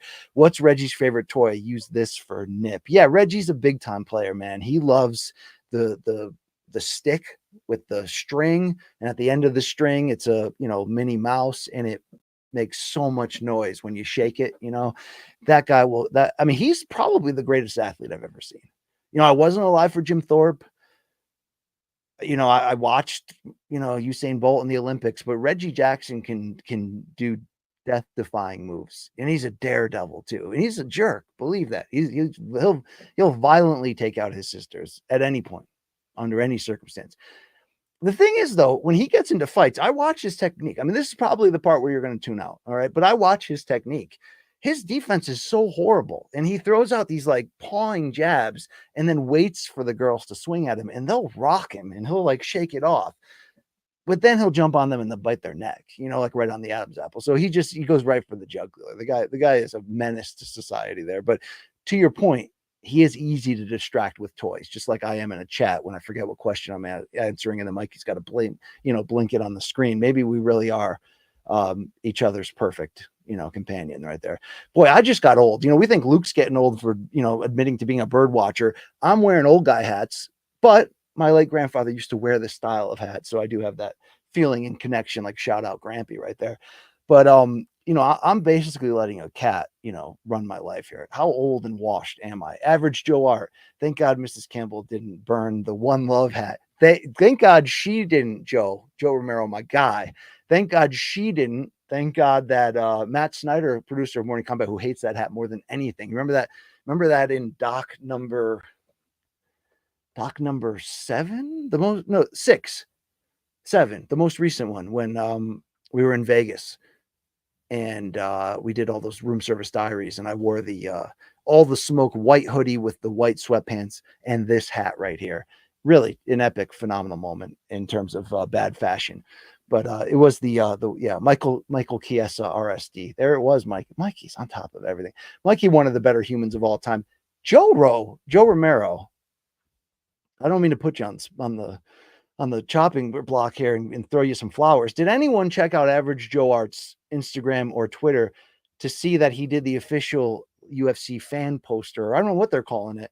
They have the official poster, and then they have this alternate one. Dude, this guy's graphic artist ability, which we already know from the crossover collaborations with Morning Combat merch from many major fighters, the Anik brothers. Everyone. This guy's on another level. This poster is insane. Well done, Joe. Well done, without a doubt. The Blessed Express train on the bottom, the bull on the top. Good dude. I love to see good things happen to good people. So continue that right there. I hope that relationship continues to go. Let's do it here. What else we got?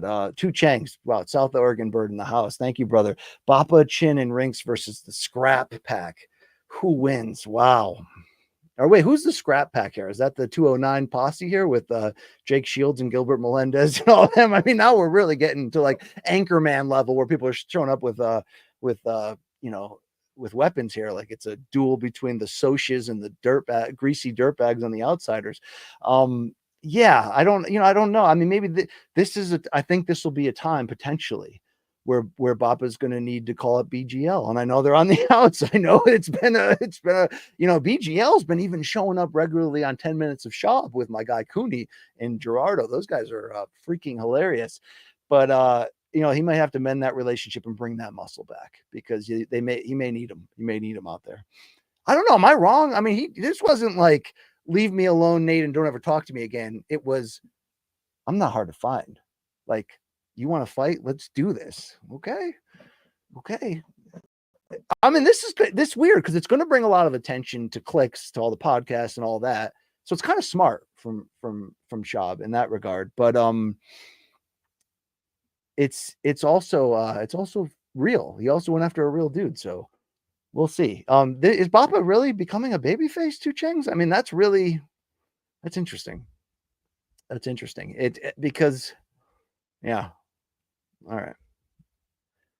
Let's see. What do we got here? Yeah. What up back at you, 9:15 a.m. Thank you for joining here, even on 5:19 p.m. Eastern time. I think we got a couple other questions here from the great people. All right, there we go, Mikey. Yeah. 9:15 a.m. is a proud customer of this here chat. Top 3 sloppiest slop fest fights to make right now. What are we talking about here? 9:15 a.m. We talking about MMA or boxing? I mean, you have to understand what your level of slop interest is. Are you talking about elite to semi-elite fighters who are action fighters and we make it? Are you talking about washed on wash crimes? Because those are the type of fights I get into. I mean, when the last Showtime card rolled out in December and we get Wash Berto against Wash Robert Guerrero in a rematch, did I know it was going to be exactly what it was? Yes. Was I way too excited in my 2014 heart for two old guys coming back one more time? Yeah, because before Triller kind of ruined the idea of old guys coming back in unnecessary slop fest fights, that was my favorite thing. The greatest pitch 9:15 a.m. I thought I had when Rafe and I were doing the CBS Sports In This Corner / State of Combat podcast was my idea, because remember the Contender season, NBC 2005, Sergio Mora versus Peter Manfredo. That went on for what, 3 seasons? The last 2 may have been on ESPN. And then they took like a decade off. They came back on some weird cable network with that new season that Brandon Adams ended up winning. I remember saying, let's combine sort of the reality TV model of Real World and, The Ultimate Fighter, which played on a lot of those too. But we make a washed welter's house and we get all the lingering name old fighters pushing 40 and we get them back in this volatile environment with alcohol everywhere. And, we put pictures of them getting knocked out up on the wall to try to start ish, you know what I mean? And then we find out, not necessarily who's the best, but who's not the worst, right? Because we're all washed at this point. I don't know. I can get down like that if you know where I'm going there. But, I mean, Tai Tuivasa versus anybody's a good slop fest. I can make too many bad combinations for you using old names that are lingering. I mean, the biggest slop fight you can make in the sport would probably be Nate Diaz versus Tony Ferguson. Oh, you look at that timing. Wow, Lord of the Pies. Nick Diaz versus Tony Ferguson would be a good slap fight. Are you talking slap fights or slop fights? Big difference there, okay? But yes, I think Tony versus, did I say Nate? I meant Nick. Tony versus Nick right now is it's so slop that I would actually respect it, especially if you put the unnecessary WWE loser leaves town tag on it, or loser and winner leave town. Like, I would not be against that. When you've got these names that are lingering and we're all like, oh man, we don't need to see them fight anymore. It's only going to go bad. Put them against each other, but sell it as a celebration and double retirement. Right? So they have a chance. I mean, it's kind of what the Nate Tony fight ended up being when Hamzat missed weight. There is room for that. There is room. I mean, especially for people like me who are willing, despite the advancements in liver technology, to eat at gas stations. Now, not really, right? I've removed that from my diet. Although in Orlando, at the Caribe Royale, did I walk across the street into that 7-Eleven, and just for the thrill, the love of the game, did I go back to that roller and get the one that's sausage with the scramble? I did it one time. My trainer's not going to like that, but I did that one time. All right. Okay. Because sometimes I just got to put it back in me to remember where I came from. All right. And where I came from was apparently a black liver, but I've been working on that. All right. There we go. Lazy bit. You put that out there. I'm going to put it up on here. Yeah, Judy Bagwell on a pole match, and amazing stuff right here. Yeah, how about everybody goes home? Yeah, there we go. All right. Let's see what else we got. Let's see what else we're dealing with here. Hit me, Mikey. Tacoma Aroma, the best name going in this chat. Oh wow, Prime Shaq, David Robinson, Hakeem Olajuwon start, bench, cut. And I can get really nerdy and ask for specifics on what. Okay, you're saying prime. So yeah, the only answer to this question is Shaquille O'Neal, because prime Shaquille O'Neal was better than every player not named Jordan in his era. But that prime, you have to ask yourself, how short was it? I don't mean the real prime, because Shaq has a Hall of Fame career and he's like at worst the 4th best center of all time. So like, I'm not talking about that he didn't have this legendary great career, but the argument was always, if he cared, it was Kobe's argument behind the scenes. If he cared more, if he didn't use the regular season toward the second half of his prime to get in shape, and be out with injuries a lot. But if we're talking about the prime, we're talking about the year 2000 when Phil Jackson came to the Lakers. And, it's the only time Shaq's won the MVP. I think he was averaging close to 14 rebounds per game. And you could even argue that in the peak of his prime, it's the one year that he played defense on a maniacal level.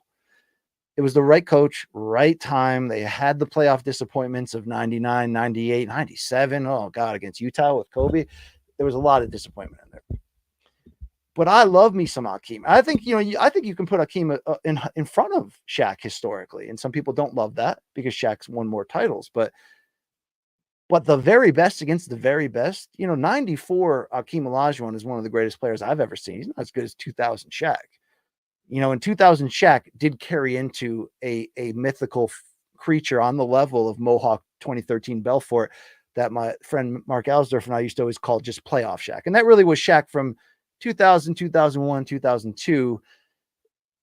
He tried to resurrect it in 2004 when they made the finals, but the Pistons put that away. But, it was that idea like he's too heavy, he's injured a lot, but in the playoffs, he's going to average like 35 and 16 and, 5, and it's going to be ridiculous. So he's start every day of the week. I think Hakeem's better historically than David Robinson and, in some of their biggest head-to-head moments, including and especially the 95 Western Conference semifinals when David Robinson received the MVP trophy. What was that before Game 3 in San Antonio? Where Hakeem thought he should have won back-to-back. But to be fair, the Rockets, despite acquiring Clyde Drexler in the second half of the 95 season, did kind of stumble back into the playoffs. I think they were the 6th seed only. They weren't as on it as they were in 94. And obviously, as we've talked about and anyone knows, they had to come back from down 3-1 in a couple series there in 95. So I'm not against Robinson winning the MVP that year, especially that scoring run he went at the end. And yeah, he dropped 71 on a Clippers team that had like the closest thing we've seen to like, Uber drivers, coming off the bench on backup center. But still, I was fine with that. But what happened next with the beat down that Olajuwon gave him in Game 3, that is one of the most, I don't even want to say disrespectful because it was done so respectfully, but he just hit, and of course the big play was the double fake he gave him and just curled to the basket and laid it. I mean, it was unbelievable. So I'm going to have to bench Hakeem and then cut David Robinson. But obviously we're talking about some of the greatest of all time. And I think I've said it in this chat before that big injury that put Robinson out of almost all the 97 season and led 96 season and led them to getting the high lottery pick, which was Tim Duncan and changing the fortune of the franchise. And that was the perfect toy for David Robinson to work with to help him in the aging process, having this young stud ready to complement him. But the guy he was from really like 90 to 95,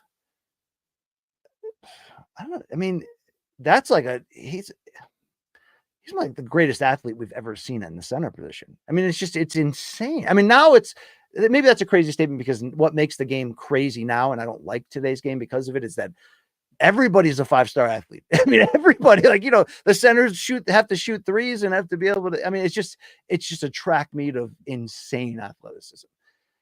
And I think it's high scoring and there's a lot of threes and there's a lot of movement, but I like the power game of old. Robinson was such an anomaly within that power game of the 90s, being that he can run the floor like a guard and was athletic as crazy and had a great jump shot. But, what he did in terms of intangibles, steals, blocks, defense, hustle, leadership, he started to be looked at as soft when he brought his religious personality more to the forefront, because when he came on the scene, he was the coolest thing we'd ever seen. The Mr. Robinson's class commercials for that Nike had was just made him look like the coolest guy ever. And he really wasn't that cool. In reality, he was a great dude though. But I really, I turned on him too in the late 90s. I thought he was soft. A lot of people did. That guy was something different though in the early 90s in particular. And, think about that. He had to sit out after getting drafted a few years to finish his naval career and then just comes back in his rookie season, leads him to the biggest turnaround at that point in NBA history and looks like he's Bill Russell in year one. I mean, that guy was something special. Thank you, Tacoma Aroma, for making me talk about that. Thank you very much. All right. What else we got here, Mikey? Let's keep the fun rolling. Yeah, maybe I'll just grab the ball. Thank you very much. All right. What do you got here, Devin Tuck? Thank you for the support and love. Can Islam defeat Islam Makhachev? You're talking about just defeat any active UFC heavyweights at open weight? See, I love that question because that obviously was such like, look, we all got into the not UFC in the early to mid 90s when it first hit. And I think it was UFC 3 or 4 was my first one when, I told you when Joe San got punched in the balls a million times. We came for the Faces of Death style. I have to see this, and that's built into the violence of it for sure. It was no gloves, no rules outside of it. What were the only original rules? No biting and no, I think, eye gouging and maybe nose gouging. Was that it? That really might have been it. And that's wild. But we stayed for the idea of, what the early hook was, that Hoist Gracie won. The Gracies proved that their style of fighting, especially against people that have never even heard of it or know how to do it, could work. And that was such a calling card until it became to some degree a negative, right? Because, especially when we all tuned in for that first super fight, Shamrock and Gracie, and it just went on forever and didn't really go anywhere. And you saw sort of the negative side of extended ground fighting at that point there. But the whole idea of seeing people at such oddball weights and backgrounds against one another and see what happens and what it looks like, I mean, that carried on into, the early tournaments of Pride. And I mean, the open weight era was it's just something about that created such a raw element and such an unknown to all of the fights, especially because the sport was so new and everybody for the most part was so one-dimensional in their own background. But I still love bringing back that debate and the idea of like whose game, and you combine with, you have to have, BJ Penn's never going to go into a heavyweight fight against Machida, which he did, and survive, which he did, unless intangibly from chin to confidence to, it just has to be through the roof. You got to be a special dude. Islam's a special dude. But if you consider that some of these guys, do train, especially in wrestling against bigger guys, and you hear the stories of Habib in the gym, just absolutely dominating everyone. And, sometimes size doesn't matter when somebody's just different, when somebody's a Manny Pacquiao moving up to welterweight and 150 pounds, and it's just different. So the heavyweight division has never been deep. It's not deep now, despite having some really big A-side chess pieces right now that we wish they would all just put them all together and fight. Could this, who could take that potential? Who could absorb the physicality that would come with fighting a heavyweight when you're a lightweight? Could Islam do it? I don't know. Obviously, it's a huge gamble. It's a huge risk. But if we never had divisions and it was still open weight, it would have been interesting to look back on. Obviously, like it's a waste of an exercise that you can only do here on the BCX Campbell's Rambles chat, because it just wouldn't make sense. Division, weight divisions have to happen for a reason, and it made sense that MMA would eventually evolve to that. But I wonder who would have come through that. I mean, would Anderson Silva been the type of guy that it wouldn't have mattered how big somebody was, because he was just so dynamic and ahead of his game at certain points? I don't know. We really wouldn't have had a reason to find out. Could Islam beat heavyweights today and open? Some of them he probably could. I mean, even just from the standpoint of the speed. I mean, look at what Aspinall's able to do. Certainly he's a very special fighter, but he almost has the hands and the speed and the reaction time, obviously, of a light heavyweight or almost middleweight. So it'd be interesting to see if somebody had the height, they had the chin, and they had the frame, and let's say their skill was striking. Could they outstrike bigger men who were less skilled with ease? Certainly not the super elites. No, but there's very few super elite heavyweights. So it does make it an interesting question. I don't know. I'd love to. I mean, I'd almost wish it'd have to be for badasses only, but I almost wish there was a promotion which had something like this. And I, be careful what you wish for. I don't want to see a smaller fighter with too much heart, get hurt. But the idea that like once a year, one promotion has some like open weight one night tournament. It's the barbarity of old. And I know some have tried to bring it back for nostalgic purposes and it never really caught on or stayed. But what if we ever got to that level where it could happen again? And people had clearance to try it once a year. It would be interesting to see who really is the forget pound. Who is the best fighter in the world? It would be interesting to see that, but you can't see that only on your UFC 5 video game. So thank you very much, Devin. All right, let's go back over to Toronto 95. Thank you for those loonies. I appreciate that. Do you touch yourself at night? I do. Wow, you get what you pay for here. That's gross. Thank you so much. But shout out to Lithuania there. Just the same. Okay, appreciate your support. Chu Chang's always having my back. Top 3 Halloween movies. Wow, wow. So we've had these talks before about horror, and I'm not, I'm not your guy. Just like I can tell you what I like for comedy, but I can't give you, there's a certain level of analysis that I can't give you. Um, yeah, I'm not a huge Halloween movie guy, but I do love the Halloween series. I have seen them all, and even the bad ones I still like, and there's still that charm to them. But no two Changs. I can't go down the road of specific Halloween movies aimed to that theme because I haven't seen them. But um, it is amazing how timeless Halloween 1 is. It's just, and how ahead of the game and how groundbreaking and all that. But like, it is just so amazing how pure of a movie that actually is for being a slasher Halloween flick. And you know what else holds up, and it's not Halloween related, but it's movie related and 90s related to Chang. So I know you probably get down too. I watched a bunch of movies on recent flights, the long flight home from Dublin in particular. And I watched 90s movies I hadn't seen in a long time that used to be my favorites. Dazed and Confused was one of them, and it held up, it held the hell up. But so did I Know What You Did Last Summer. And I didn't think that would hold up at all. It's a pretty damn good movie for its time and on rewatch. And it's got the hot chick starlets of the time. And I always liked it better than the Scream franchise. And I think they were onto something there at that time. But no, I'm not going to give you Halloween movies. I don't have it in me. But thank you for your patronage, just the same there. All right, what do I got here? Let me hit this up. Lazy Bed. Favorite pro wrestling finisher of all time. I'd have to say, I used to say it was the Ghetto Blaster from Bad News Brown, but that's like a nostalgic old '80s reference. It was just, that's a reverse. That's a drop kick to the back of somebody's head, and being a boxing guy and rabbit punches and being told that, one punch to the back of somebody's brainstem could kill them. The fact that he had this, villainous urban character and persona and the one black glove, and he'd hold it up, like he's Tommy Smith and John Carlos. And then he'd deliver this badass finisher, double drop kick to the back of somebody's head, but not just a drop kick. He would use his feet to drive their head to the canvas. You know what? That is my favorite finisher of all time. And, you go back and watch it, it doesn't look good now because it's in the midst of its day.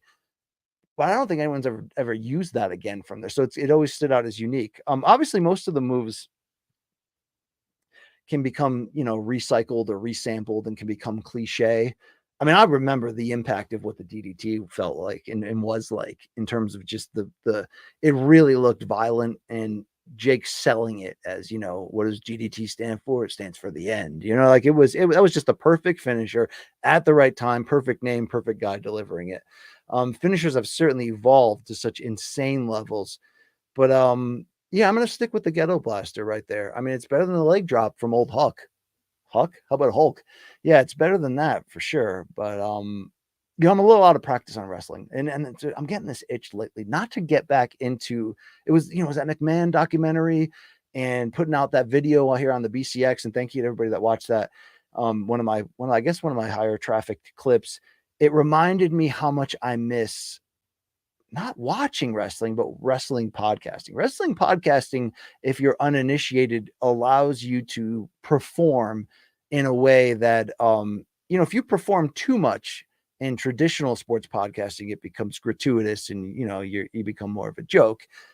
There's a performance aspect of arguing pro wrestling that I missed and loved, but I don't think I can get back into the modern products, or maybe I can, and I'm just fooling myself, but I'm getting the itch to even get back into old school stuff again, going on the network and watching, the things that move me, like, like Starrcade in the mid '80s or WCW War Games, you know what I mean? From the early '90s. Some of those are just some of the best ish ever. All right, Mike, you still with me? What else we got here?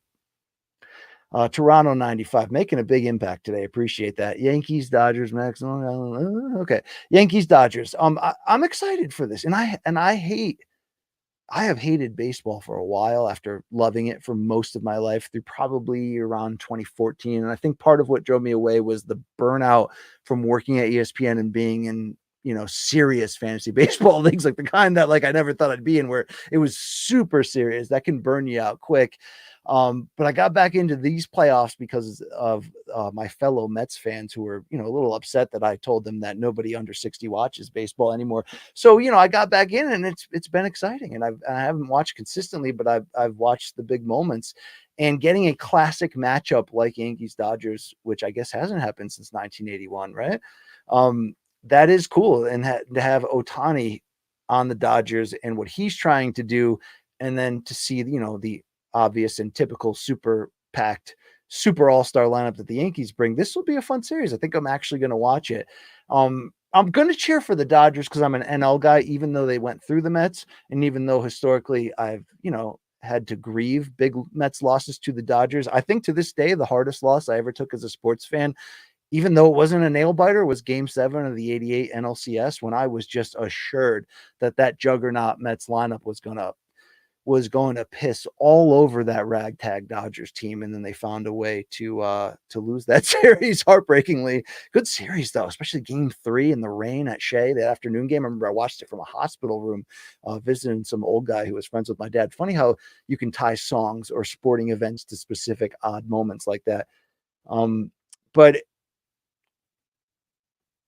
I it's weird, like love hate with the Yankees, and it's always been because I grew up in the middle of Red Sox versus Yankees, but was an outsider, was a Mets fan. But at first didn't hate the Yankees. Actually, they were my American League team, right? Like everyone I liked in my life was a Yankees fan for the most part, and the Yankees were cool in the '80s. There's no question about it.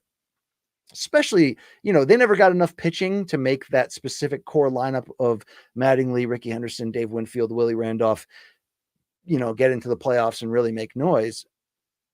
But I also loved who they were at the beginning of the dynasty in the mid 90s before interleague play. Like that 96 team was blue collar. It was hard not to cheer for them, especially against the Braves. Man, F the Braves.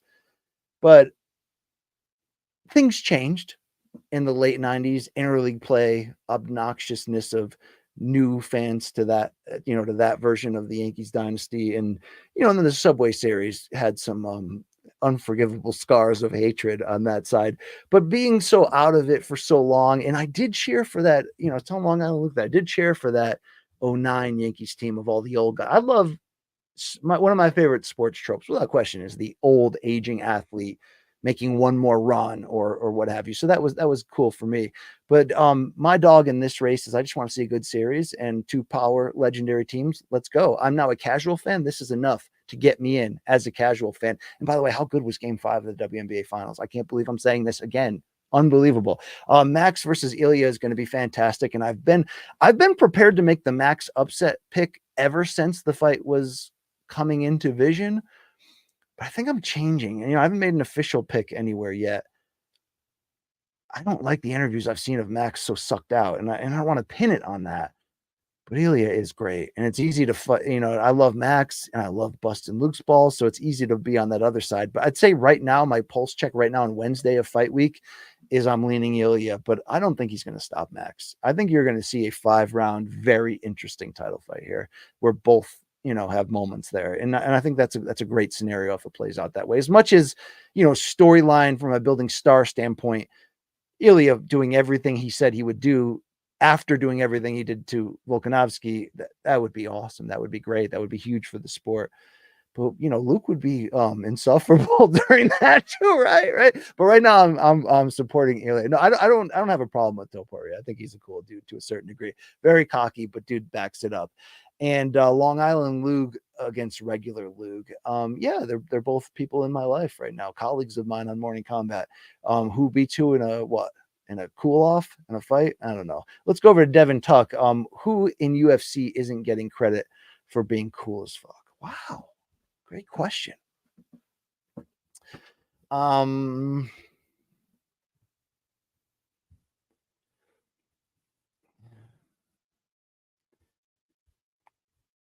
I love Brian Ortega, but I think people realize he's really cool. I just think too many people think he's a joke. Guy's cool as heck. Do you see that clip he put out with the DMs? That was weird, but that was humorous.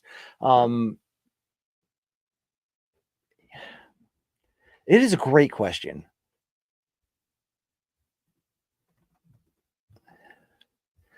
I don't know, man. You know, Sean O'Malley has become cooler than I ever thought he was. I never got the gimmick for a long time, but he's certainly very popular. But is he cool? I think he's a lot cooler than I thought he was. I don't think Yair Rodriguez gets enough credit for being pretty cool and a badass and a fun and great fighter. I'll give you that right there, okay? I don't think that man, Sean Strickland had a window where I thought he was going to make a legit babyface run, and then that went out the window. And I was like, man, there's something wrong with me. I'm starting to like this guy for a hot minute. What fight was that? I forgot.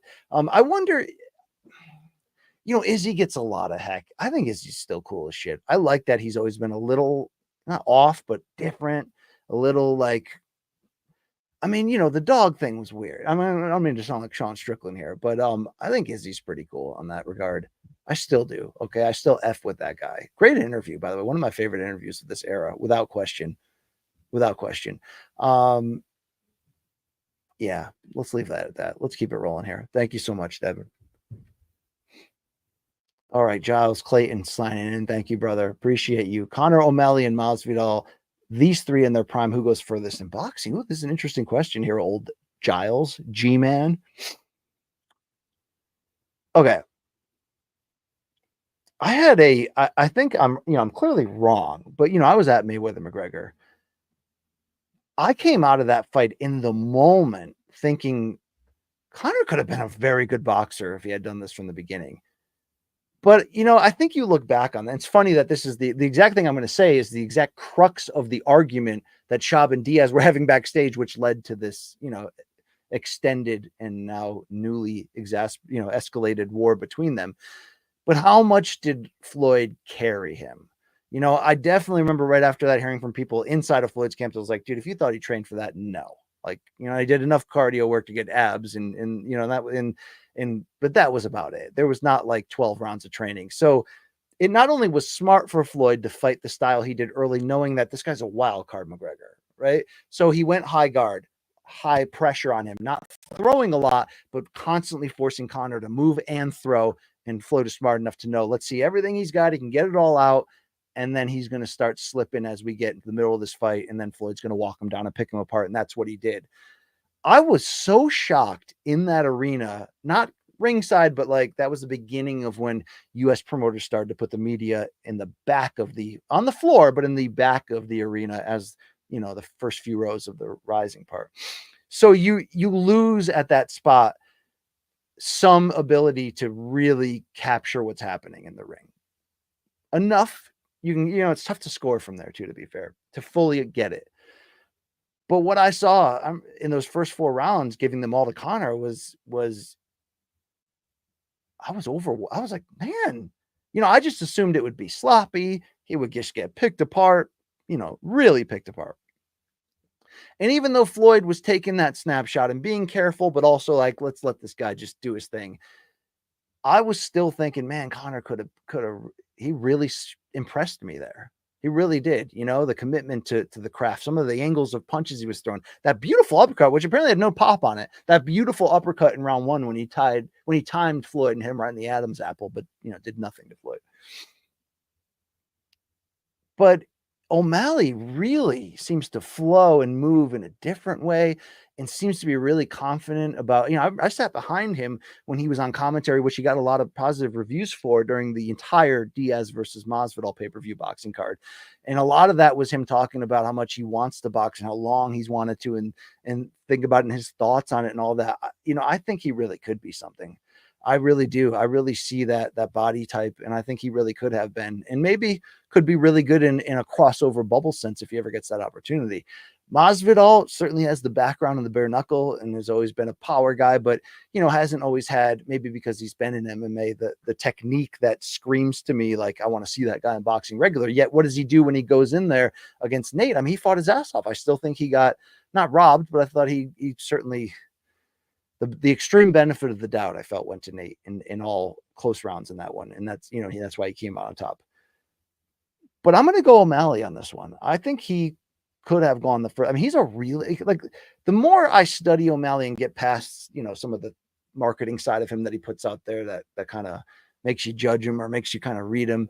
Really, really smart mind. Obviously, a hard worker. Obviously, somebody who had such early self-belief and patterned a lot of what he did after Conor in terms of how he carried himself. And don't forget, he had to sit out 2 years with that USADA, at that sort of key moment in his early prime. And you wonder, looking back, how much of a blessing that rather than a curse that might have actually been for him. But that kid gets it, and I think he could have been fantastic in this. So let's keep this going here. Thank you so much, Giles.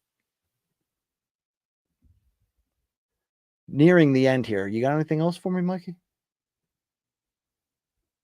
All right, JRab02. Appreciate you for sure. Top 5 donk athletes present and all time in fight sport. So this is a tough question to answer, even with your generous love offering there, because calling an athlete a donk is essentially saying that, they're not smart or they're not a critical thinker or they're mistake prone in big moments and they kind of just donk it up, right? And make the wrong strategic decision. So it's like, do you want to nail people for that? Not necessarily. I mean, Luke will often say Ankalaev is a donk. Like, and I think what that is saying is sometimes he gets in his own way from making that next step to take over and win a big fight. Maybe the Blachowicz fight is a perfect example of that.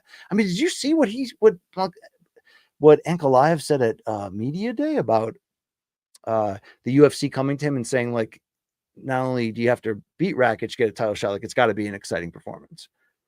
It's interesting. It is interesting. And I get that it's always been the MO of UFC brass to put, they kind of pioneered in elite combat this idea of putting these financial bonuses in for things like knockouts and best performance and submission of the night, which is pushing people to want to fight more aggressive than normal. Same idea that the Dana White Contender Series is built around, how guys can come out there and, win a fight, but do it in a strategic way that doesn't excite the boss. And so it's like, sorry, Brendan Loughnane, you're gone. Sorry, Torres, Finney, you're gonna have to fight 5 times, okay, before we'll give you a job. I don't even know if Ankalaev is a donk or if to some degree he's just. I mean, he has made some bonehead moments. Johnny Walker's donkish at times. I thought Michel Pereira before that win streak was pretty darn donkish at times. The idea that there could be so much flash in there to the negative point of gassing them. I mean, remember that run that Pereira had of almost gassing against that one dude, then gassing against the next guy, then having that weird DQ fight with Diego Sanchez. I'm so happy he's come out of that, but that was certainly a donk moment. All right, I'll put my money where my mouth is. I love me some Brian Ortega, but the dude fights like a donk in big moments, and it pisses me off because I think, you saw how close he came against Volkanovski, and you saw the heart he showed in the Max fight. Didn't like his game plan or style or willingness to not move his head and just make that a power, not power slap, but power punch fight. But, it's sort of, that's his identity. The idea that guy can not just fights, but in life suddenly find himself in really bad situations, but find an exit to survive, or in some cases get big wins. I mean, even that win against Yair was sort of like that old school Ortega magic coming back. But I feel like that guy can make donk decisions in there. I mean, Tim Tszyu is on a run of a couple of donk decisions. Okay, I guess we're being very honest here. I don't know about an all-time ranking of donks, but I think some guys can take their donkness and repackage it under the guise of just badassery, of just like, I'm a caveman, like a Ricardo Mayorga. Yeah, that guy's a huge donk, but it was packaged under, here's literally this crazy street guy from Nicaragua who has such out of control technique, but he just gets after it and gets in your ass, right? Vernon Forrest, first fight, Temecula, one of my favorite fights of all time. Just tremendous. Just in how our expectations coming in were one thing and it just completely went the other way. So sometimes being a donk creates really great fights. Carl Parisian was kind of an all-action donk too. I loved Earl. I know Luke Thomas does too. I loved that run, that early prime UFC run that Carl Parisian had. But that was back in an era when you needed skills to be elite, but still you won fights a lot on aggression or stamina, or you know what I'm saying? Like it was such a different time to go back and watch those fights. It looks like a completely different sport, let alone a completely different era. But thank you, JRab, for playing this game with us and keeping it going here. How about Monty right here? Ryan Monty coming in. Thank you, brother. Dream cross promotion tourney. So you want a tournament here? Jones versus Pereira, Aspinall versus Francis. Final four here: winners versus winners, losers versus losers. What's the outcome? There's a good fire pick question right here. If we could just take these four heavyweights right now, put them in a tournament, winners, winners, losers face losers. All right, Jones versus Pereira on one side. John Jones is going to win that, but damn, I would love to see that. I would love to see that. You add that history element of Pereira. You know how badly I want somebody to try to make that run at becoming the 3-division champion. And then the billing here, the marketing, the greatest of all time against a guy who, if he wins, might actually have a legitimate case at being the greatest of all time. You got to take Jones in that until you can see what Pereira, even with the experience he has at, heavyweight kickboxing, you got to be able to see how he can deal with the physicality and the wrestling of Jones. I know that it's the most remarkable thing about Pereira's run in the UFC in this short window is how he has not been exposed for not having, in the experience in the ground, the hours at play of building a ground game. It's his stubbornness. It's how quickly he's adapting to learn the technique with Glover. It's a lot of things. He's super special, but that's going to get tested against John at heavyweight, like he's never seen before. So John advances. Aspinall versus Francis. That's going to be hard to say, man. That's going to be really hard to say. As much as Aspinall can get off big shots, thunderous shots, quick shots that maybe even he can land some big ones on Ngannou, Frank's got a chin. I mean, you wonder if that's the thing. We didn't actually learn if that chin is compromised at all from Anthony Joshua. Obviously, it has to be compromised in some form. It was a beating he took. But he seemed to have just a ridiculous chin before that. But we never got a lot of big fajita connections to the head in this one that went to the ground relatively quickly. I mean, Aspinall, somebody asked him about that recently, and I liked his answer. The idea about, was it True Jordy that asked him? The critics saying, you don't move your head enough. Is that going to be a thing that comes back to haunt you? And Tom's like, I hear that. I know that. I know that about myself. I'm working on it. I'm working on it endlessly. Does Francis expose that? Can Francis finish him with one big shot? Of course. Is it more likely to happen than Tom catching him with a perfect one big shot? Yeah, probably. Until, I don't know, it's like, it's weird. It does parallel to some degree the Jones Gone fights, what I said on MK. Not a perfect parallel, but the parallel in the sense that we don't really know exactly who John Jones is as a heavyweight because of how quickly that fight ended. Just like any of the questions we wanted to answer about Francis from the standpoints of layoff and chin damage weren't necessarily answered. Now, they were answered in the sense that he pulled off a dominant win ultimately against a dangerous guy, but not in the methods that it ended up playing out. And that's obviously a credit to Francis for controlling that the way he wanted to. So let's say I take Francis right here. I'm going to take Francis. Man, that's a tough pick. And then we're going to go Francis versus John in the finals.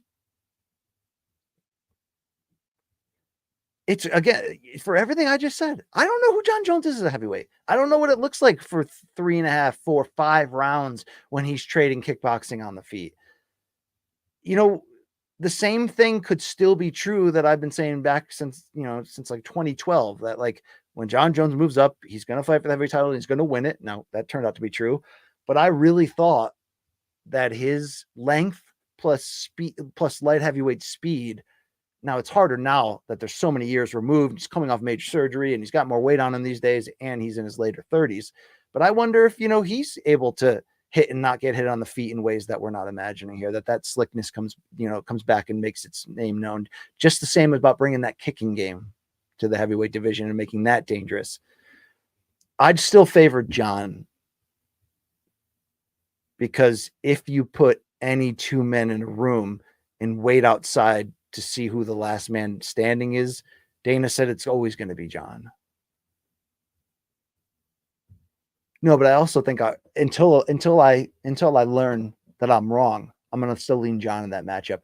Losers bracket, I'm going to take Aspinall over Pereira every single day. Pereira's going to have to win a fight on his terms if he moves up and does a big heavyweight move up directly into a title fight, he's got the striking ability to win it. So he's got to keep the fight on his terms. That's the bottom line. Could he win it? Yes. But Man, I'd love to see it. That's a stadium. Come on, UFC, start doing stadium fights again. I respect what Dana says about the fan experience inside. But again, I don't think it was 98,000 that ultimately went to Joshua versus Dubois. They said it was more in the high 70s, low 80s. Either way, those people are there for the experience of saying that they were there. You're going to watch it on the big screen in 75% of those seats, probably. Yes. But you're going to take in the moment, and you're going to put some cold ones down, and you're probably going to pop a few of those, Delta 8s too. And you're going to just it's going to be something. I was there. You know what I'm saying?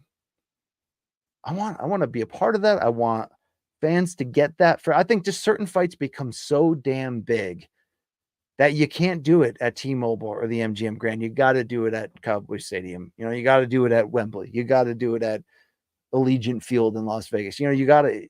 It's just what it is. That's fight promotion. It's what it is. Thank you. All right. Let's round it out here. You got two more. Let's bang here. Let's bang it hard. Tank Abbott. Yeah. BC, what is your best Hartford Whalers moment? So I didn't have a lot of. I only went to 2 games, and they both were in the final season.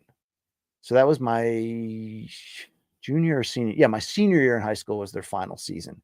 It was weird. They were always around, and I grew up about 45 minutes from Hartford, but there were times where we'd stumble into free tickets and we almost went, but we didn't. My dad wasn't a sports fan, so it wasn't like it was going to be a thing. If he did take me somewhere, and he did, it was to Yankee games or Mets games or whatever. I mean, to his credit, he gave me those opportunities, and I saw some amazing, games and had experiences because of that. Hockey never became that, even though the Whalers were cool. It was cool to have a pro team in your time. But it really, to be very honest with you, I mean, there was a lot of hardcore fans. I'm not going to say there wasn't. But this whole thing about full-on Whalers nostalgia didn't come until obviously they were gone. Until then suddenly us Connecticut guys were like, oh yeah, it was awesome having them in the Hartford Civic Center, right?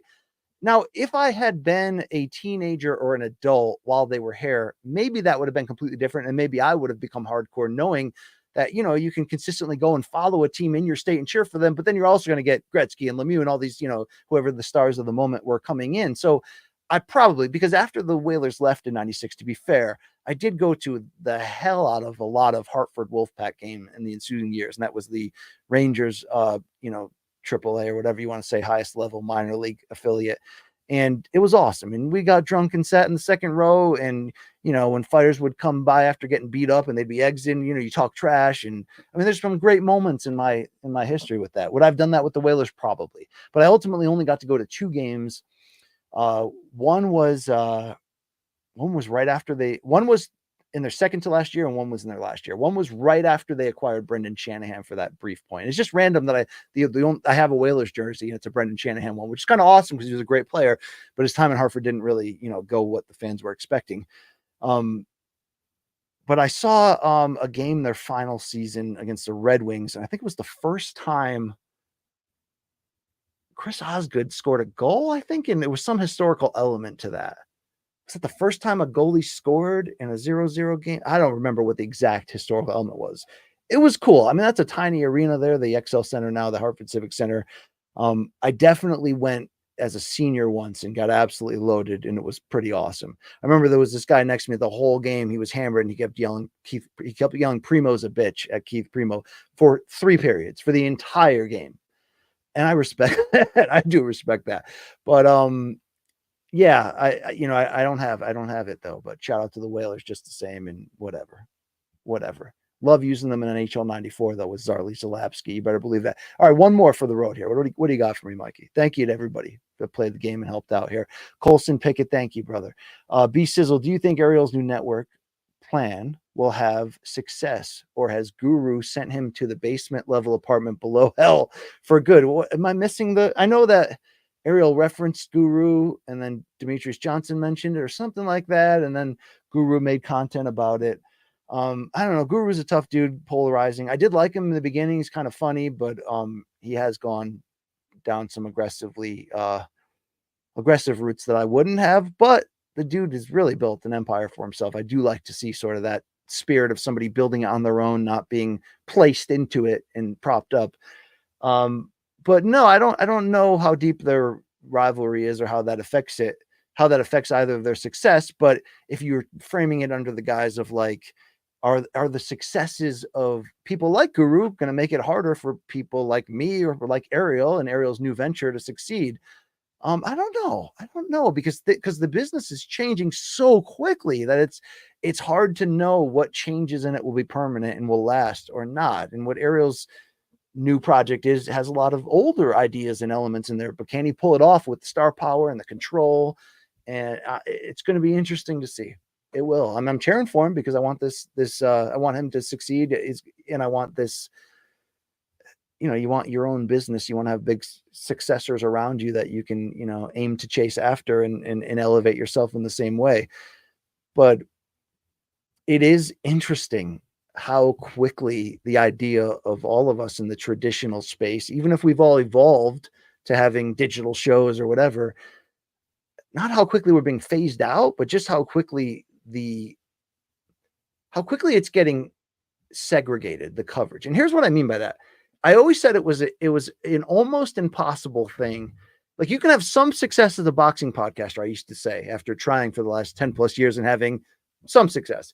But it is real. I always thought it was really hard in boxing to carve out a huge audience in a podcast sense because the fan bases are so segregated because the sport is so separated and broken. And really, to be fair, it's segregated so much in terms of fan packs by nationality, by race, sometimes by a lot of different things, right?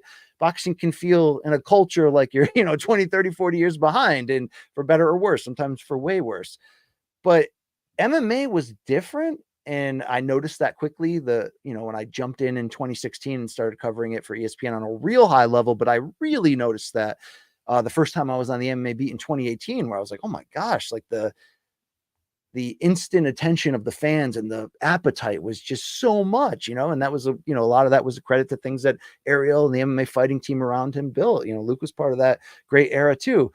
But I think in a lot of ways, the fan base was not different from each other. So it was it was easy to surround and give most of the traffic and attention to the, 2 or 3 or 4 elite ones who were doing it at that time for major outlets like that. But I think that this change, and not just the success of non-traditional journalists / podcasters / entertainers taking a lot of our places and having much more success, and again, credit to a lot of them for the hustle. Just like I give credit to the guys that started that YouTube boxing sort of guerrilla period of just, we're not going to do it the professional way. It's just going to be, let me show up with my thing and put it there. And I don't mean they're unprofessional. I just mean it changed the expectations and delivery of what people were getting. MMA is kind of going through that now, because you got your gurus and your Nina Dramas and your schmoes and in those categories, in Robbie Fox's and the Barstool element. And then you've got the fighters themselves finally arming and equipping themselves with their own platform. You really don't see that in boxing. I mean, it's certainly not with people in their prime. There's still boxers have definitely learned how to play social media finally. And people like Ryan Garcia, for better and a lot for worse, have really almost mastered the use of social media and stunts and controlling, narratives and tricking us and all that. But it's not like active elite fighters have podcasts with huge followers. Maybe that speaks to what I talked about with boxing being so segregated. MMA is becoming segregated in that same regard slowly. And you got your fighter content, you've got your traditional media site content, you've got your entertainment / fan reporters almost. I don't know what that's actually going to mean to the business moving forward, how long it's going to take for things to change again. Will that just segregate things? I think it plays in at bad timing that the UFC is in this content filling era rather than this, let's make the biggest events we can / let's find the biggest star and build them up. We're not in that era right now. We're in the, let's just equip the machine to make as much money as it possibly can and just, figure out future roads of where that machine's going to go to and new countries to go into. That has certainly made, and I think this calendar year is the best example of that. It's sort of watered down the buzz. Like, to be fair, I'm fired the hell up as all of you are for 308, Topuria versus Holloway. And even though I've started to watch some of the media day stuff and the great pre-fight documentary stuff that UFC puts out, I don't feel that buzz like this fight deserves, where it's going beyond the circles of MMA. And even with the connection that the UFC product has to ESPN and the fact that this stuff can be put aggressively on Sports Center in front of, mainstream fans, it's just where we are now. And I think this segregation of the content is only going to, for the short term, make it harder to get ahead for certain people. And it's tough. It's going to be tough to see. I mean, I don't have like worries about it where it keeps me up at night, but it's certainly something that I've seen take hold. And, I don't know if Morning Combat will ever reach whatever you think the zenith, the high point was for Morning Combat. Will we ever reach something like that again or exceed that? I'm only still with the show because I believe we can. And I think Luke would say the same thing, and those involved behind the scenes. But with how quickly things are changing, it's hard to tell. It's hard to tell. You just got to keep swimming. Sometimes into the current, but you just got to keep swimming. All right. That's your boy, BC. I'm old and I wear this old hat, but it looks it looks decent on me from Boston Scally. Thank you so much to all of you for tuning in, sending in your questions, sending your support. It's so appreciated. It's still a little new / weird to me. But I appreciate everything about this. This is fun. I don't know if you care when I ramble. Sometimes I'm talking in circles and I don't even know what I just said. But it's pure, it's real, it's BC, it's unfiltered. You get it this Wednesday. You'll probably get it next Wednesday too. Thank you for following the BCX. Thank you for watching the content. Please continue to send across in Alan W., the Wonginator, my man. Don't have to do that, but I see you. I appreciate you. I gotta get Alan W. on. I gotta interview Alan W. I gotta find out what makes this guy tick. All right. Maybe we don't want to know at the end of the day. I care though. I like that guy. But yeah, this old man's gonna ramble. But I just want to say that, I mean, I want to get subscriber goals. Yes, I can make money off of YouTube. And Luke has a full career out of it, and he's doing a great job. Congratulations. I love that he's able to do that after some of the changes we've gone through. But to me, this is still an weird experiment, but it's fun. It's really fun. Let's build some community. Let's build a culture of weirdness. Let's be ourselves. Keep your head high, guys. Take care of yourselves and believe. All right? I don't care what path you believe. I don't care what you believe. Just believe in yourself. You can do this. All right. Yeah. Maybe I don't want to know, Alan. Maybe I don't want to see your search history, but I love you just the same. Believe that. If I should perish, Alan, I hope you get one of these working organs. I hope so. Okay. Thank you. That's the best tribute I can give another man. All right. But yeah, we're going to continue on down the road. Okay. One step at a time. That's all we can do. Pick yourself up. The sun's going to come out tomorrow. You're going to be glorious. All right. There it is. There it is. That's your boy BC signing off. I'll see you soon. Check out my content this week. I don't even know what's coming, to be honest with you, but it's going to be interesting. It's going to be weird. Morning Combat, 11 a.m. on Friday, 308. We're going hard in the paint. UFC 308. We're going to break it down, give our picks.